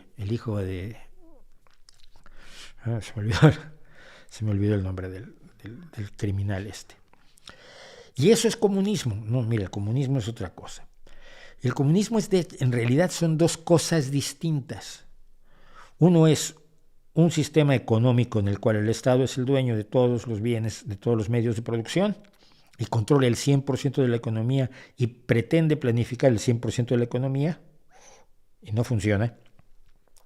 Y lo otro es el autoritarismo. No, aunque hayan ido de la mano, pueden ser independientes. Tú puedes tener acciones a favor de empresas nacionalizadas porque hay ciertos sectores de la economía que están mejor en manos públicas que en manos privadas por su carácter estratégico, por su carácter de servicio social, etc. Y tú puedes estar a favor de las nacionalizaciones sin ser comunista y sin plantear que hay que mandar a los disidentes al gulag y sin plantear que hay que tener a los ciudadanos vigilados entre sí, sin plantear un sistema autoritario. El comunismo no se opone a la democracia en su esencia. El autoritarismo se opone a la democracia. El comunismo se opone al capitalismo. El capitalismo es un modo de producción donde los dueños de los medios de producción son personas privadas, individuos o corporaciones, y el comunismo es un sistema de producción en el cual el Estado, la ciudadanía completa a través del Estado, es la propietaria de todas las fábricas, de todas las tiendas, de todos los talleres, de todos los medios de producción, de todo aquello que genera riqueza. Son dos modos de producir riqueza. Este no funcionó, este no es tan bueno. El capitalismo no es tan bueno, pero no tenemos opción. Ese es el problema. Que no hay una opción clara, porque la otra, la que teníamos, esa no funcionó clarísimamente. Resulta absurda y genera unas burocracias del tamaño del universo y al final no logra resolver los problemas que se propone resolver. Pero el capitalismo tampoco es el mejor invento del mundo, pero no se inventó para ser bueno, se inventó para hacer dinero. Entonces, seguimos a la espera de desarrollar opciones razonables al capitalismo. Pero en el tema autoritarismo-democracia creo que es clarísimo que la democracia es mejor que el autoritarismo. Y mucha gente confunde convenientemente o ignorantemente los dos elementos. El elemento del control de la economía, que a mayor control de la economía se considera que estás siendo más comunista, y el control de la sociedad, el control de la política, el partido único, el control del pensamiento, la indoctrinación en las escuelas, la falta de libertades, la falta de derechos, o la falta de libertades en nombre de derechos que finalmente no se satisfacen plenamente. Y son dos cosas totalmente distintas. Y ahí es donde mucho de la reacción que ha habido en contra del socialismo del siglo XXI, que yo entiendo que tiene que haber una reacción, y yo soy su crítico, se hace desde una derecha bastante ñoña y bastante roñosita en cuanto a que no tiene una idea muy clara de a qué se está oponiendo y por lo tanto no tiene una idea muy clara de qué es lo que está favoreciendo. Y en muchas ocasiones acaba favoreciendo el autoritarismo de derecha, como es el caso de Bolsonaro, o el caso de Duterte en Filipinas, o el caso de Orbán en Hungría, donde tienes autoritarismo de derecha, que no es una mejor opción que el autoritarismo de izquierda, porque es autoritarismo. Y allí nos falta educación política que nadie le ha querido dar tampoco a la gente. ¿Por qué no te gustan los Ramones? No, pues me dan igual. No es que no me gusten. Pero como decía yo, mira, hay 12 posibles acordes en una escala, ¿no? 8 tonos más los semitonos. Y hay escalas mayores y menores, y hay escalas aumentadas y suspendidas. Y los Ramones usan solo 3 acordes. Me parece musicalmente pobre, ¿no? 3. Como si alguien que estaba vendiendo una guitarra, creo que de Joey Ramone, y decía, yo, cómprala, tiene 9 acordes sin usar. Solo han usado 3 acordes. Vamos, no es cierto, a veces usan otros acordes, creo, pero siento que es musicalmente muy pobre. No tiene ninguna aportación como que me entusiasme. Gracias por lo de que le gustó el video sobre los estigmas. ¿Crees que la elección de una nazi italiana haga daño a la Unión Europea en un futuro? No lo sé. Según algunos analistas políticos a los que he estado leyendo, rápidamente, según algunos analistas políticos a los que he estado leyendo, no, la señora Meloni, con todo su parafernalia y su periflux fascista, no puede hacer todo lo que quiera porque hay una serie de limitaciones institucionales en la política italiana que ya enfrentó, por cierto, en su momento Salvini. Italia sobrevivió a Salvini y yo espero que sobreviva también a esta mejor. Fan de Mami Tomoe, gracias por las felicitaciones. Enrique Torres, gracias por los saludos. Hoy estoy sacando a todos los que me saludan por agradecerles. Gracias a Guillermo. ¿Qué opina de la oposición actual en México? Me parecen extremadamente pusilánimes. No solo pusilánimes, que no ofrecen opción. La opción que ofrecen es el regreso al pasado. El Morena fue un desastre. Volvamos al pripanismo. No, pues que Morena se eligió porque lo anterior era ya un desastre. No se ha generado una oposición realmente que sea una alternativa política en México. Y esa alternativa política, ya lo llevo años diciéndolo, por favor, esa alternativa política tendría que surgir de movimientos sociales transversales, donde se establezcan objetivos y metas, principios comunes, y luego eliges a un candidato que lleve esos principios al poder. Lo que la gente está preguntando es a quién ponemos, es decir, quién va a ser el nuevo caudillo. Porque cuando se proclamaba candidato a López Portillo, era el caudillo que nos iba a salvar. Luego se proclamaba a De la Madrid, es el candidato, es el caudillo que nos va a salvar. Y así vamos de caudillo en caudillo. Y además siempre se dicen, en el momento en que alguien es nombrado candidato, se dicen de él cosas absolutamente increíbles. Y como presidente ni se diga. Yo el otro día vi a Rosa Isela soltar una sarta de adjetivos dedicada a López Obrador, que decía esto, que solo falta que se tire al suelo y le bese los zapatos. Esto ya no es un elogio, es una indignidad. Y el problema del caudillismo no lo vamos a resolver con otro caudillo, no se resuelve con otro caudillo. ¿A quién ponemos? No. Dime qué principios vamos a utilizar en el gobierno. ¿Cuáles son los objetivos fundamentales que debe perseguir un gobierno en México? ¿Cuáles son sus metas principales? ¿Cuáles son sus metas secundarias? ¿Cuáles son las acciones políticas que hay que llevar a cabo para lograr las metas primarias y secundarias? Una vez que nosotros, 5,000, estemos de acuerdo en eso, en un congreso donde tengamos un documento de propuesta de gobierno serio y concreto, entonces elegimos un candidato que lo haga y que nos responda a nosotros, para que no tengamos que estar diciendo que es simpático, agradable, maravilloso, inteligente, comprometido, digno. Por favor. Entonces, no llego a entender su manifiesta hostilidad hacia Podemos. ¿Las leyes que tratan de poner en marcha son de extrema izquierda? No pueden poner en marcha leyes porque no tienen ningún poder político. Mira, mi rechazo a Podemos nace de que es un partido que nace en la simulación. Primero. Es decir, son leninistas de viejo cuño que se fingen algo nuevo. Y entonces dicen, la separación entre izquierda y derecha es un embuste, es una estafa a la ciudadanía. Ahora hablan de izquierda, claro. Se presentaron como lo que no eran.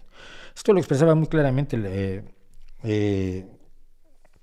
Pablo Iglesias en una presentación que dio sobre comunicación política ante Juventudes Comunistas hace 7 años, 8, antes de que se hiciera Podemos, donde él explicaba que aunque él no creía en la democracia, porque la verdadera democracia era la dictadura del proletariado, como la planteaba Marx y Lenin, porque así los trabajadores son los que realmente pueden tomar las decisiones en una ciudad, en una sociedad determinada, pues como dictadura no mola, y sí mola democracia, pues tendremos que pelear el concepto de democracia, sabiendo que en realidad lo que queremos es la dictadura del proletariado, pero peleamos el concepto de democracia porque estamos en la lucha por la narración. Como eso hizo todo Pablo Iglesias. El partido nace de manera muy extraña, con financiamiento que nunca se ha podido determinar de dónde salió, pues salió de algún lado porque eso cuesta muchísimo dinero. Engañó a sus seguidores prometiéndoles ni izquierda ni derecha, primero, y segundo, prometiéndoles la transversalidad de la que yo pretendo defender. Es decir, les aseguró que las decisiones en el partido las iban a tomar los círculos de militantes que se reunían en un círculo para tomar decisiones y marcar el rumbo del partido. Y había círculo, el círculo de feminismo y el círculo de ciencia, y había el círculo de economía, y había círculos de consumo, y había círculos de todos los ministerios que puede tener, círculos del trabajo, círculos de asuntos laborales, y esos militantes que discutían las cosas que se debían hacer eran los que iban a marcar el rumbo del partido. Y fue un embuste, fue un engaño brutal. Nunca se tomó en cuenta a los círculos, pero fue una forma de atraer gente para tener votantes. Y Podemos siempre existió para destruir al Partido Socialista Obrero Español, pero esto lo declaró miles de veces Pablo Iglesias, que su objetivo era acabar con el maldito Partido Socialista. Su objetivo no era mejorar la vida de los ciudadanos, cambiarla para tener una mejor situación de carácter económico, con una sociedad más culta, más inteligente, con decisiones que se tomen a partir del conocimiento científico que tenemos. Nada de eso. Hay que destruir al maldito Partido Socialista. Para que las cosas cambien, el Partido Socialista tiene que ser destruido. Y entonces toda su acción política estaba destinada a eso. Llegó a estar en las televisiones de la ultraderecha española, como el gato al agua, que es pero de la derecha más rastrera. Como parte de su campaña contra el Partido Socialista, llegó a estar en Hispan TV, cobrando con los ayatolas, mirando para otro lado cuando los ayatolas colgaban homosexuales de las grúas, asesinaban mujeres, imponían el velo, dándole la espalda a la lucha de las mujeres, que ya en aquel entonces decían, es que yo así no quiero vivir, que ahora estamos viendo en Irán las consecuencias de un levantamiento que ojalá tenga mejores esperanzas. Todo eso es la historia de Podemos. Gente de última categoría que tuvo más un proyecto destructivo que un proyecto creativo, que engañó gente, que pensó que podía realmente superar al Partido Socialista y que el día que no pudo hacerlo se desinfló. Y el día que llegó al poder como vicepresidente de gobierno Pablo Iglesias, se dio cuenta que no servía para eso. Se dio cuenta que eso no era lo que no le gustaba, el difícil trabajo de gobernar, y entonces huyó. Y se fue a refugiar a un podcast que le paga a su amigo Jaume Robles en el periódico Público, desde el cual se dedica, entre otras cosas, a pegarle al Partido Socialista, pese a que su partido Podemos tiene un pacto de gobierno con el Partido Socialista. Es totalmente alucinante. Podemos es un engaño de principio a fin. Yo, si buscas, te recomiendo mi blog, No Que Importe. Al día siguiente de que salió el documento que creaba Podemos, que fue mover ficha, hice mi primer artículo sobre el tema del populismo de izquierdas. Y si buscas el tema Podemos en mi blog de No Que Importe, vas a tener un montón de artículos que fui escribiendo a lo largo de los años desmontando el embuste de Podemos. Pretendía absorber Izquierda Unida, acabado absorbido por Izquierda Unida. No ha tenido una sola acción de gobierno relevante, ni a nivel regional, ni a nivel municipal, ni a nivel nacional. Y a nivel municipal, en ocasiones como aquí, acabó aliado a la ultraderecha. Es que no me digan, por favor, el Partido Socialista podrá tener todos los defectos del mundo, pero tiene principios. Así que, pues, a ver si lees mis artículos y probablemente entiendas, no mi hostilidad, mi profundo desprecio a Podemos. Sea media hora más. En relación a la legalización de la venta de hojas de coca, los países pueden tomar decisiones unilaterales o debe haber consenso internacional.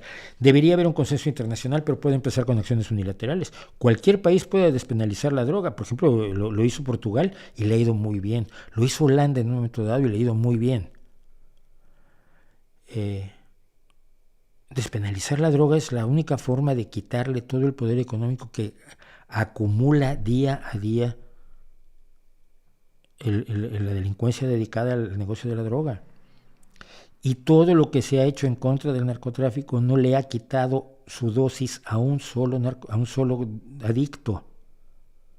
No ha habido en ningún momento escasez de cocaína, escasez de heroína, escasez de hashish, escasez de cannabis, escasez de...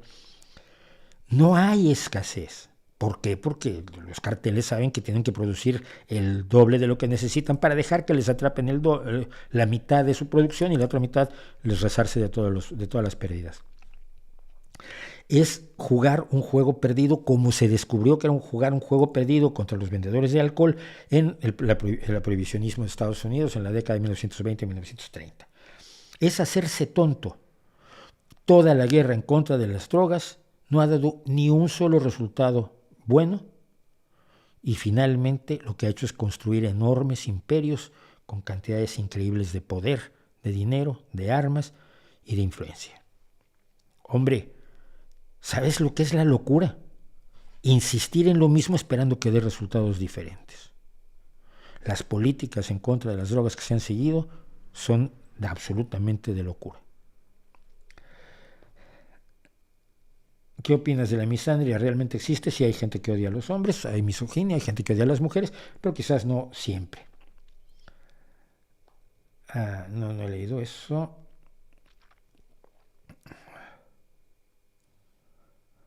¿Qué le parece el engaño del gobernador DeSantis al llevar inmigrantes venezolanos a través de mentiras y promesas de Texas a Massachusetts? Ese fue un caso del que quería yo hablar un poco, y ya que estamos en esto, pues vamos a hablar de ello un poquitín. ¿Qué fue lo que pasó aquí? Hace un par de semanas, por órdenes del gobernador de Florida, Ron DeSantis, 48 inmigrantes, principalmente de origen venezolano, fueron embarcados con engaños en un par de aviones y se les envió a Martha's Vineyard. Martha's Vineyard es una isla en Nueva Inglaterra que es una especie de colonia vacacional para lo más granado de la Nueva Inglaterra demócrata. Son estos ricos progresistas, modelo los Kennedy. Los Kennedy son el ejemplo tipo del progresista bien situado de Nueva Inglaterra. Y todos tienen su casita en Martha's Vineyard. Las personas que convencieron a estos inmigrantes de abordar los aviones les dijeron que iban a Boston, donde les esperaban papeles para poder trabajar. No deja de ser especialmente indignante que se trate de inmigrantes venezolanos, es decir, de gente que está huyendo de aquello que más podrían odiar personas de la ultraderecha estadounidense, como es un gobierno que se presume, se dice, se vende como de izquierda, que a mí no me lo parece, pero bueno, que sigue siendo una especie de caudillismo tropical con un dictador suelo al uso, como los que ha habido siempre, pero cuya ideología es escasita. O sea, que es una ideología de discurso muy bonito, pero que en la práctica pues no da resultados para la mejoría, para el bienestar de la población y la educación de los niños y todo esto que hemos hablado, que deberían ser los objetivos esenciales de la política. Hubo varias cosas que no se esperaba Ron DeSantis. Su idea era esta. Él está tratando de sustituir a Donald Trump al frente del sector más delirante del Partido Republicano. De hecho, Donald Trump ya se ha lanzado en contra de DeSantis porque considera que lo ve como una verdadera amenaza. Primero que nada porque DeSantis es un tipo bastante más joven. Y segundo porque Donald Trump está con problemas legales de tal tamaño que el presentarse a las elecciones en 2024 se le presenta cada vez más difícil. Entonces Ron DeSantis quiere tomar la iniciativa y el timón de la derecha republicana delirante tipo su resurrección 6 de enero de 2020. Y una idea que había sido además, si mal no recuerdo, de Donald Trump, es la que retoma. Es decir, tomas un montón de inmigrantes y los mandas a un lugar donde haya muchos demócratas. Esto lo hizo también otro gobernador, no me acuerdo ahora quién fue, que lo hizo con autobuses. Y entonces los mandas de lugares republicanos como Florida a un lugar claramente demócrata como es Martha's Vineyard en Nueva Inglaterra. Una cosa que no esperó, quizás Ron DeSantis, es que los locales habilitaran inmediatamente refugios, hicieran de comer para los inmigrantes, les dieran mantitas y ropita para los niños y libros de colorear para los niños, y empezaran a trabajar con ellos y les pusieran un abogado que acaba de demandar a Ron DeSantis por fundamentalmente haberlos engañado. Hay gente que tenía citas, les hicieron citas para solucionar su situación inmigrante en lugares a 3 horas en avión de Martha's Vineyard al día siguiente. Esta gente no tiene para pagarse un avión. Entonces, estas ganas de ser más Trump que Trump están condicionando mucho de lo que hacen los más delirantes del sector delirante de los republicanos. Hay gente como Lauren Boebert, por ejemplo, que ha dicho que la separación iglesia-estado es una locura que no está en la Constitución, y sí está. En la Constitución estadounidense está claramente la separación iglesia-estado. Como decía, hay gente ya de la ultraderecha republicana que pretende alcanzar el poder a través de Ron DeSantis o volver al poder con Donald Trump, que hablan directamente que las mujeres en su casa y sin estudiar y sin votar. Y hay mujeres que están de acuerdo. Y están diciendo todo tipo de mentiras que la gente menos avisada les cree y por la que votan. En este chistecito, Ron DeSantis se gastó $615,000. Y hay también una demanda sobre el uso indebido de esa cantidad de dinero para hacer este numerito. Es la ultraderecha antiinmigrante en el poder. Eso es lo que hacen.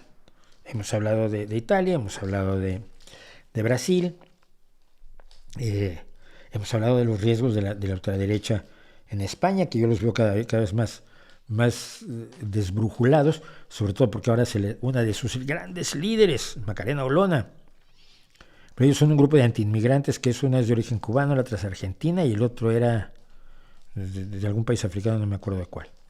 La cubana, Macarena Olona, se ha salido del partido y amenaza con hacer su propio partido, que sería maravilloso, porque al pulverizar el voto de la derecha, lo que hace es reducirles el acceso al Congreso de los Diputados, que es lo que hizo Podemos con su surgimiento, y por lo cual una de las cosas que hizo fue conseguir que se echara el Partido Socialista del poder y nos dio 7 años de Mariano Rajoy. Porque si esos votos hubieran estado todos unidos alrededor de una sola candidatura, la derecha no hubiera gobernado en España. Entonces, pero hemos hablado de estos problemas de la ultraderecha y ahí la tenemos en acción. Es gente absolutamente sin escrúpulos, es gente absolutamente enloquecida. Y no es que ellos estén enloquecidos, es que juegan con el enloquecimiento de otros. Yo no creo que Ron DeSantis se crea la conspiración de QAnon, pero la está usando, y Lauren Boebert la está usando, y otros diputados y senadores que ya están en las instituciones en Estados Unidos lo están usando. Y los inmigrantes son los que menos culpa tienen. Pero cuando dices que Biden está metiendo inmigrantes por la frontera, consigues votos. Y es increíble. Es increíble, sobre todo porque esto es de un país de inmigrantes. Pero nunca dejaré de recordar que el más fuerte, no me acuerdo de su nombre ahora, el que parecía un vampiro recién despertado, calvito él, asesor de Donald Trump, que es el más brutal antiinmigrantes que hubo en la Casa Blanca durante los 4 años de la desgracia de Donald Trump, es hijo de inmigrantes. Y creo que no percibe la contradicción que tiene su existencia ante ese hecho. Bueno. ¿Qué opinas de las acusaciones de alguna parte de la izquierda sobre que Hitchens se volvió proimperialismo yanqui? Porque ya lo he hablado. El problema es que cuando eres absolutamente maximalista y extremista, no puedes aceptar que el enemigo haga algo bueno. No puedes aceptar que a Estados Unidos le doliera que le mataran 3,000 ciudadanos. Ellos matan muchos más, que les maten 3,000 tiene que darte igual. Y el hecho real es que el terrorismo islamista se cobró muchísimas víctimas, sobre todo en la primera década de este siglo. Entonces, estar del lado de los que luchaban en contra del terrorismo islamista está bien. Entonces eso te vuelve pro-yanqui. No, como estar del lado de Ucrania tampoco me vuelve pro-yanqui. Pero es que si no puedes aceptar que hay matices en todo y que hasta Estados Unidos puede hacer algo bien en alguna ocasión, pues no está siendo racional ni está siendo objetivo, está siendo simple y sencillamente un fanático más. Y el hecho de que seas un fanático en otro extremo no te hace menos fanático. Eres igual que los fanáticos de Trump. Y eso es triste. La gente asume posiciones así porque le resulta muy sencillo. Pensar en matices y en complejidades. Pensar en que Estados Unidos no es el 100% del mal, que quizás sea el 80%, pero que tienes que reconocerle un 20% de hacer cosas bien, los desborda. Sus pequeñas cabecitas. Y así nos metemos. Adán Franco, gracias por las felicidades por los 100 streamings. ¿Qué opinas del boom de las AI? No sé quiénes son. Del boom de las inteligencias artificiales y cómo poco a poco generan imágenes, incluso arte indistinguible del humano. No he visto nada indistinguible del humano. Es como cuando pintaban los chimpancés, estuvo muy bien y uno hizo una exposición y la gente creyó que era humano y no me impresiona tanto. Si yo a un dibujante le digo, hazme un astronauta tocando la guitarra en Marte, me lo hace. Y la inteligencia artificial lo hace, se la pedí ya lo hice. Estuve trabajando con el DALL-E 2. Es interesante, pero no me parece nada del otro jueves. Está mezclando cosas que no me parece muy inteligente. Además, y cuando ves los resultados te das cuenta que no es tan inteligente. Está echando mano de muchas cosas y mezclándolas, pero ya no es nada como demasiado impresionante para mí. Veo lo que hacen y es interesante, pero finalmente es una obra humana. Hay una cosa que han estado haciendo que no deja de llamarme la atención, y es videos en los que cada frase de un verso está interpretada por inteligencia artificial. Hay cosas muy interesantes allí, pero siempre tengo presente que la frase del verso, por ejemplo, vi un video del Heart de Nine Inch Nails, interpretado por Johnny Cash, que me parece una de las maravillosas interpretaciones de Johnny Cash. Y cada frase está interpretada por inteligencia artificial. Pero siempre me acuerdo que cada una de esas frases fue producida por Trent Reznor, el escritor, el compositor de Nine Inch Nails. Así que yo no sé, no me interesa tanto. Bueno, me interesa, me parece muy interesante, pero yo no veo que estén en peligro los grandes dibujantes que yo conozco, los grandes diseñadores, los grandes creadores de cosas completamente nuevas, de visiones totalmente originales, de una originalidad de la que es incapaz cualquier inteligencia artificial. Porque parte de eso, de tomar silla, pues toma una gran cantidad de sillas y busca los elementos comunes a la silla y entonces hace una silla que suma y promedia todos los 100,000 imágenes de sillas que tiene y entonces te propone una silla promediada. Ya.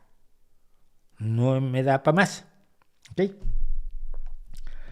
Además le he pedido que me identifique a mí, no me identifica.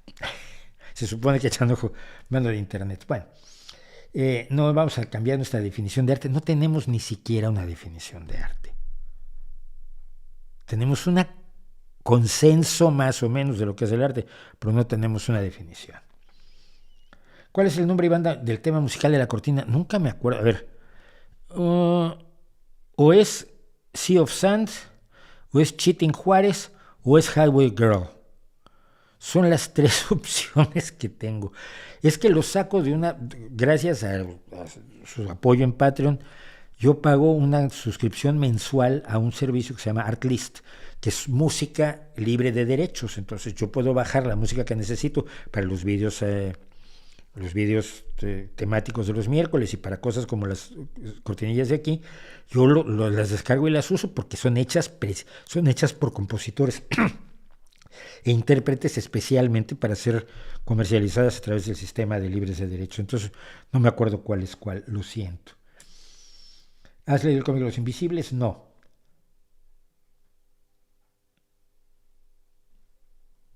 La polémica en Colombia por la defensa de la justicia epistémica en un documento del Pacto Histórico. La justicia epistémica no existe. Tú puedes hacerle justicia a la gente, no a las formas de pensar de la gente. Las ideas no son respetables, las creencias no son respetables, las suposiciones no son respetables, las supersticiones no son respetables, las religiones no son respetables.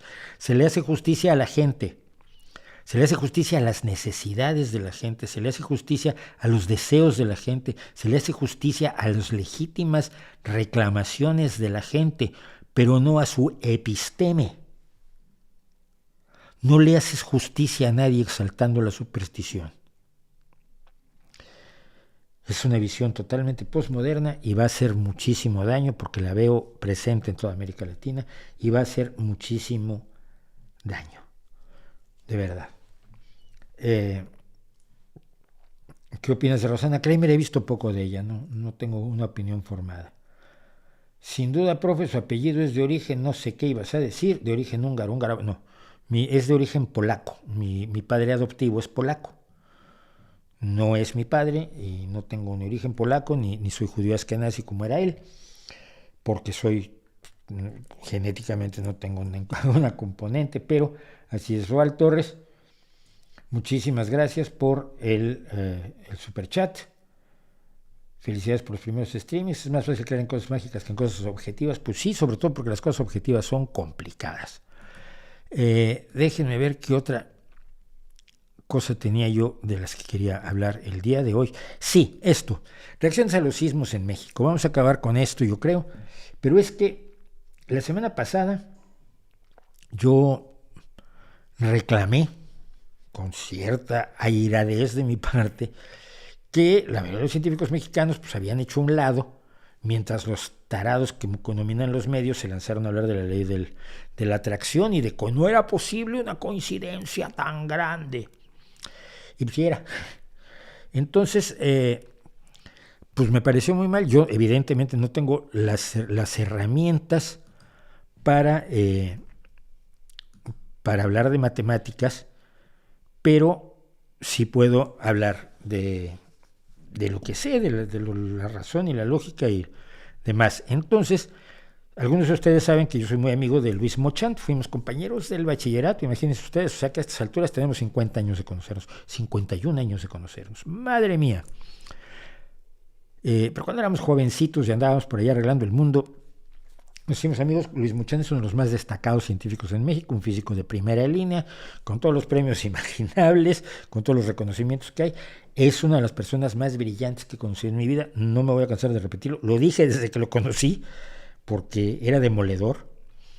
Yo siempre recordaré un caso, que es, estábamos hablando sobre la conveniencia o no de dar limosna, que es un debate que es eterno, ¿no?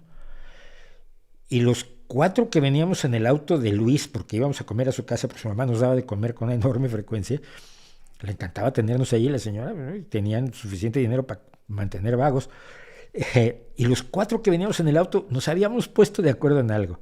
Entonces Luis hacía así, ponía el dedo así en la mano, el dedo así en la boca y decía, ya, pero, y entonces planteaba algo que destruía todo el razonamiento que llevábamos media hora haciendo en su auto, ¿no? Un tipo brillante. Bueno, a Luis, que lo he entrevistado aquí, me mandó esto, porque me dijo, oye, no, yo por lo menos sí hablé. Terremoto del 19 de septiembre,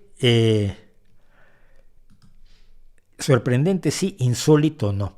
El doctor David Bermúdez Rosales, investigador del Departamento de Física del CIMBESTAF, donde investiga sobre fundamentos de la mecánica cuántica, óptica, información, teoría general de la relatividad y novedosas propuestas sobre fabricación y estudio de hoyos negros en el laboratorio mediante analogías ópticas de la gravitación.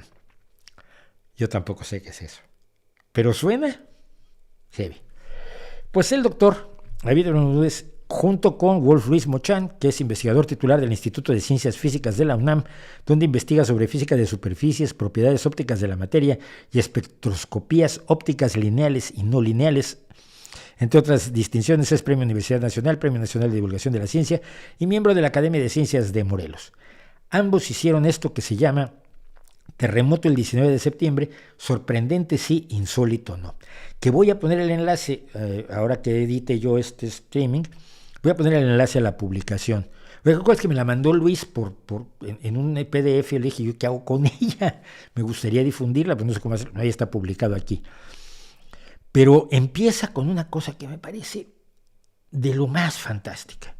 Es un diálogo, todo está planteado en forma de diálogo, y no me lo voy a leer todo, pero dice, a ver, dime, ¿cuál es la probabilidad de que en México haya 3 terremotos con la misma fecha? Y el científico conteste, 1, 100%, certeza absoluta. Si no, esa no es la respuesta. Dirás que esa no es la pregunta. ¿Qué quieres decir? Si el 26 de septiembre de 2022 me preguntas por la probabilidad de 3 terremotos con la misma fecha, te contesto que el 19 de septiembre de 1985 a las 7:17 hubo un terremoto de magnitud 8.1 con el epicentro cerca de La Mira, Michoacán. El 19 de septiembre de 2017 a las 13:14 hubo un terremoto de magnitud 7.1 cerca de Chiautla, cerca de Cualcomán, Michoacán. Cerca de Tapia, Puebla, y hace apenas unos días, el 19 de septiembre de 2022, a las 13:05, hubo un terremoto de magnitud 7.7 cerca de Cualcomán, Michoacán, y por tanto ya hubo 3 terremotos con la misma fecha, por lo que su probabilidad es 100%. Claro, pero eso es lo que no quiero saber. Pero eso no es lo que quiero saber. Entonces tendrías que formular tu pregunta correctamente. Y ese es el punto, que si no sabes preguntar, las respuestas no te sirven para nada. Y utiliza a lo largo del artículo, que me parece brillante, utiliza un ejemplo que es fundamental. Si alguno de ustedes no ha leído la trilogía del autoestopista galáctico, que es de 5 libros, no lo olviden, es una trilogía de 5 libros. Si no la ha leído, vaya y léala. Si la ha leído, usted sabe que la respuesta a la vida, el universo y todo es 42.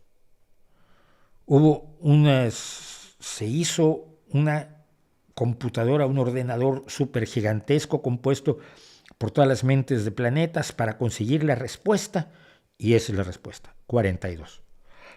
Pero como no sabemos cuál es la pregunta, la respuesta no nos sirve de nada.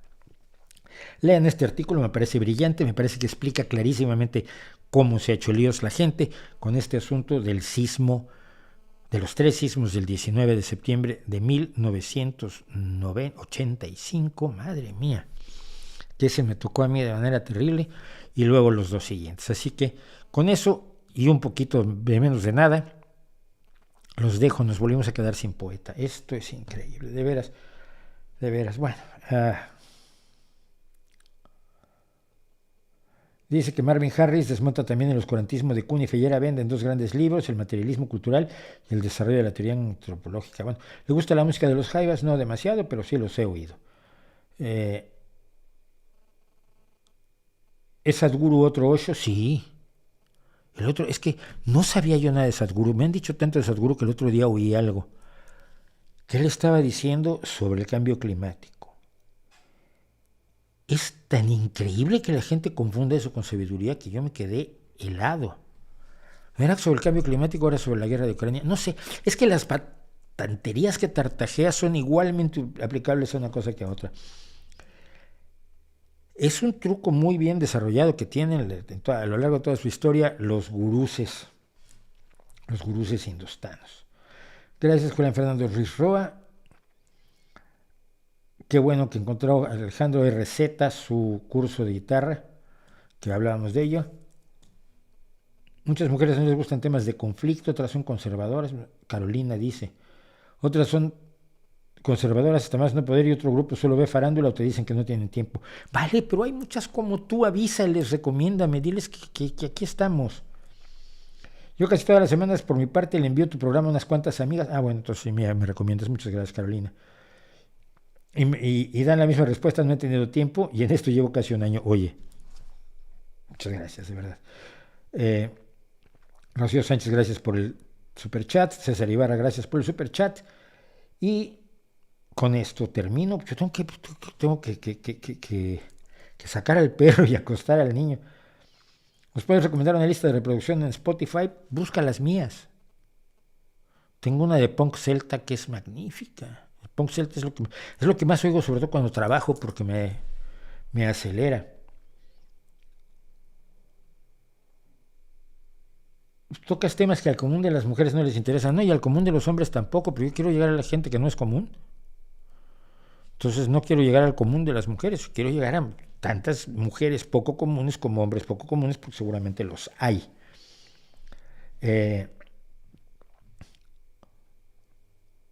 Norberto Pérez, gracias por el super chat. Y muchísimas gracias por todo lo demás, a todos ustedes, porque ya no da tiempo de leer lo demás, que es un montón, sí. Gracias a Enrique Abasolo por el super chat.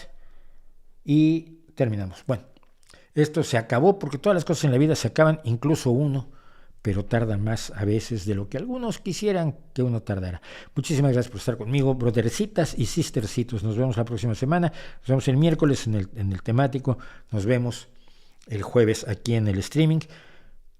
Apoyen si pueden, por favor, a través de PayPal, a través de Patreon, y apoyen, por favor, recomendando, dando me gusta, suscribiéndose, haciendo todo esto que necesitamos y que nos ayuda a llegar a más gente con las ideas que se manejan aquí, que yo creo que valen la pena, si no, no lo estaría haciendo, y como ustedes creen que vale la pena, porque si no, no estarían aquí en este momento 265 personas, les pido que lo compartan, sean buenos, las cosas hay que ser compartidos. Y cuando alguien te da cosas valiosas, compartirlas es lo mejor que puedes hacer en la vida.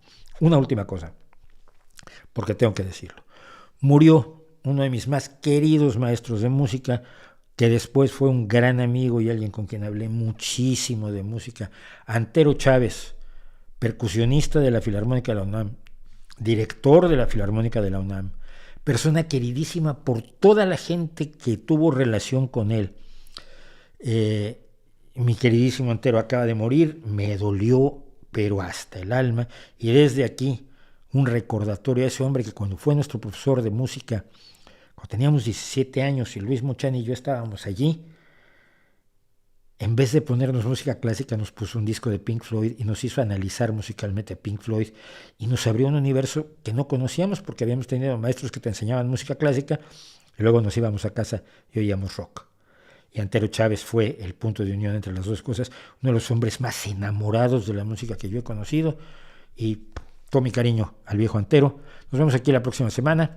No olviden que ahí les dejo mi reputación para que la hagan pedazos.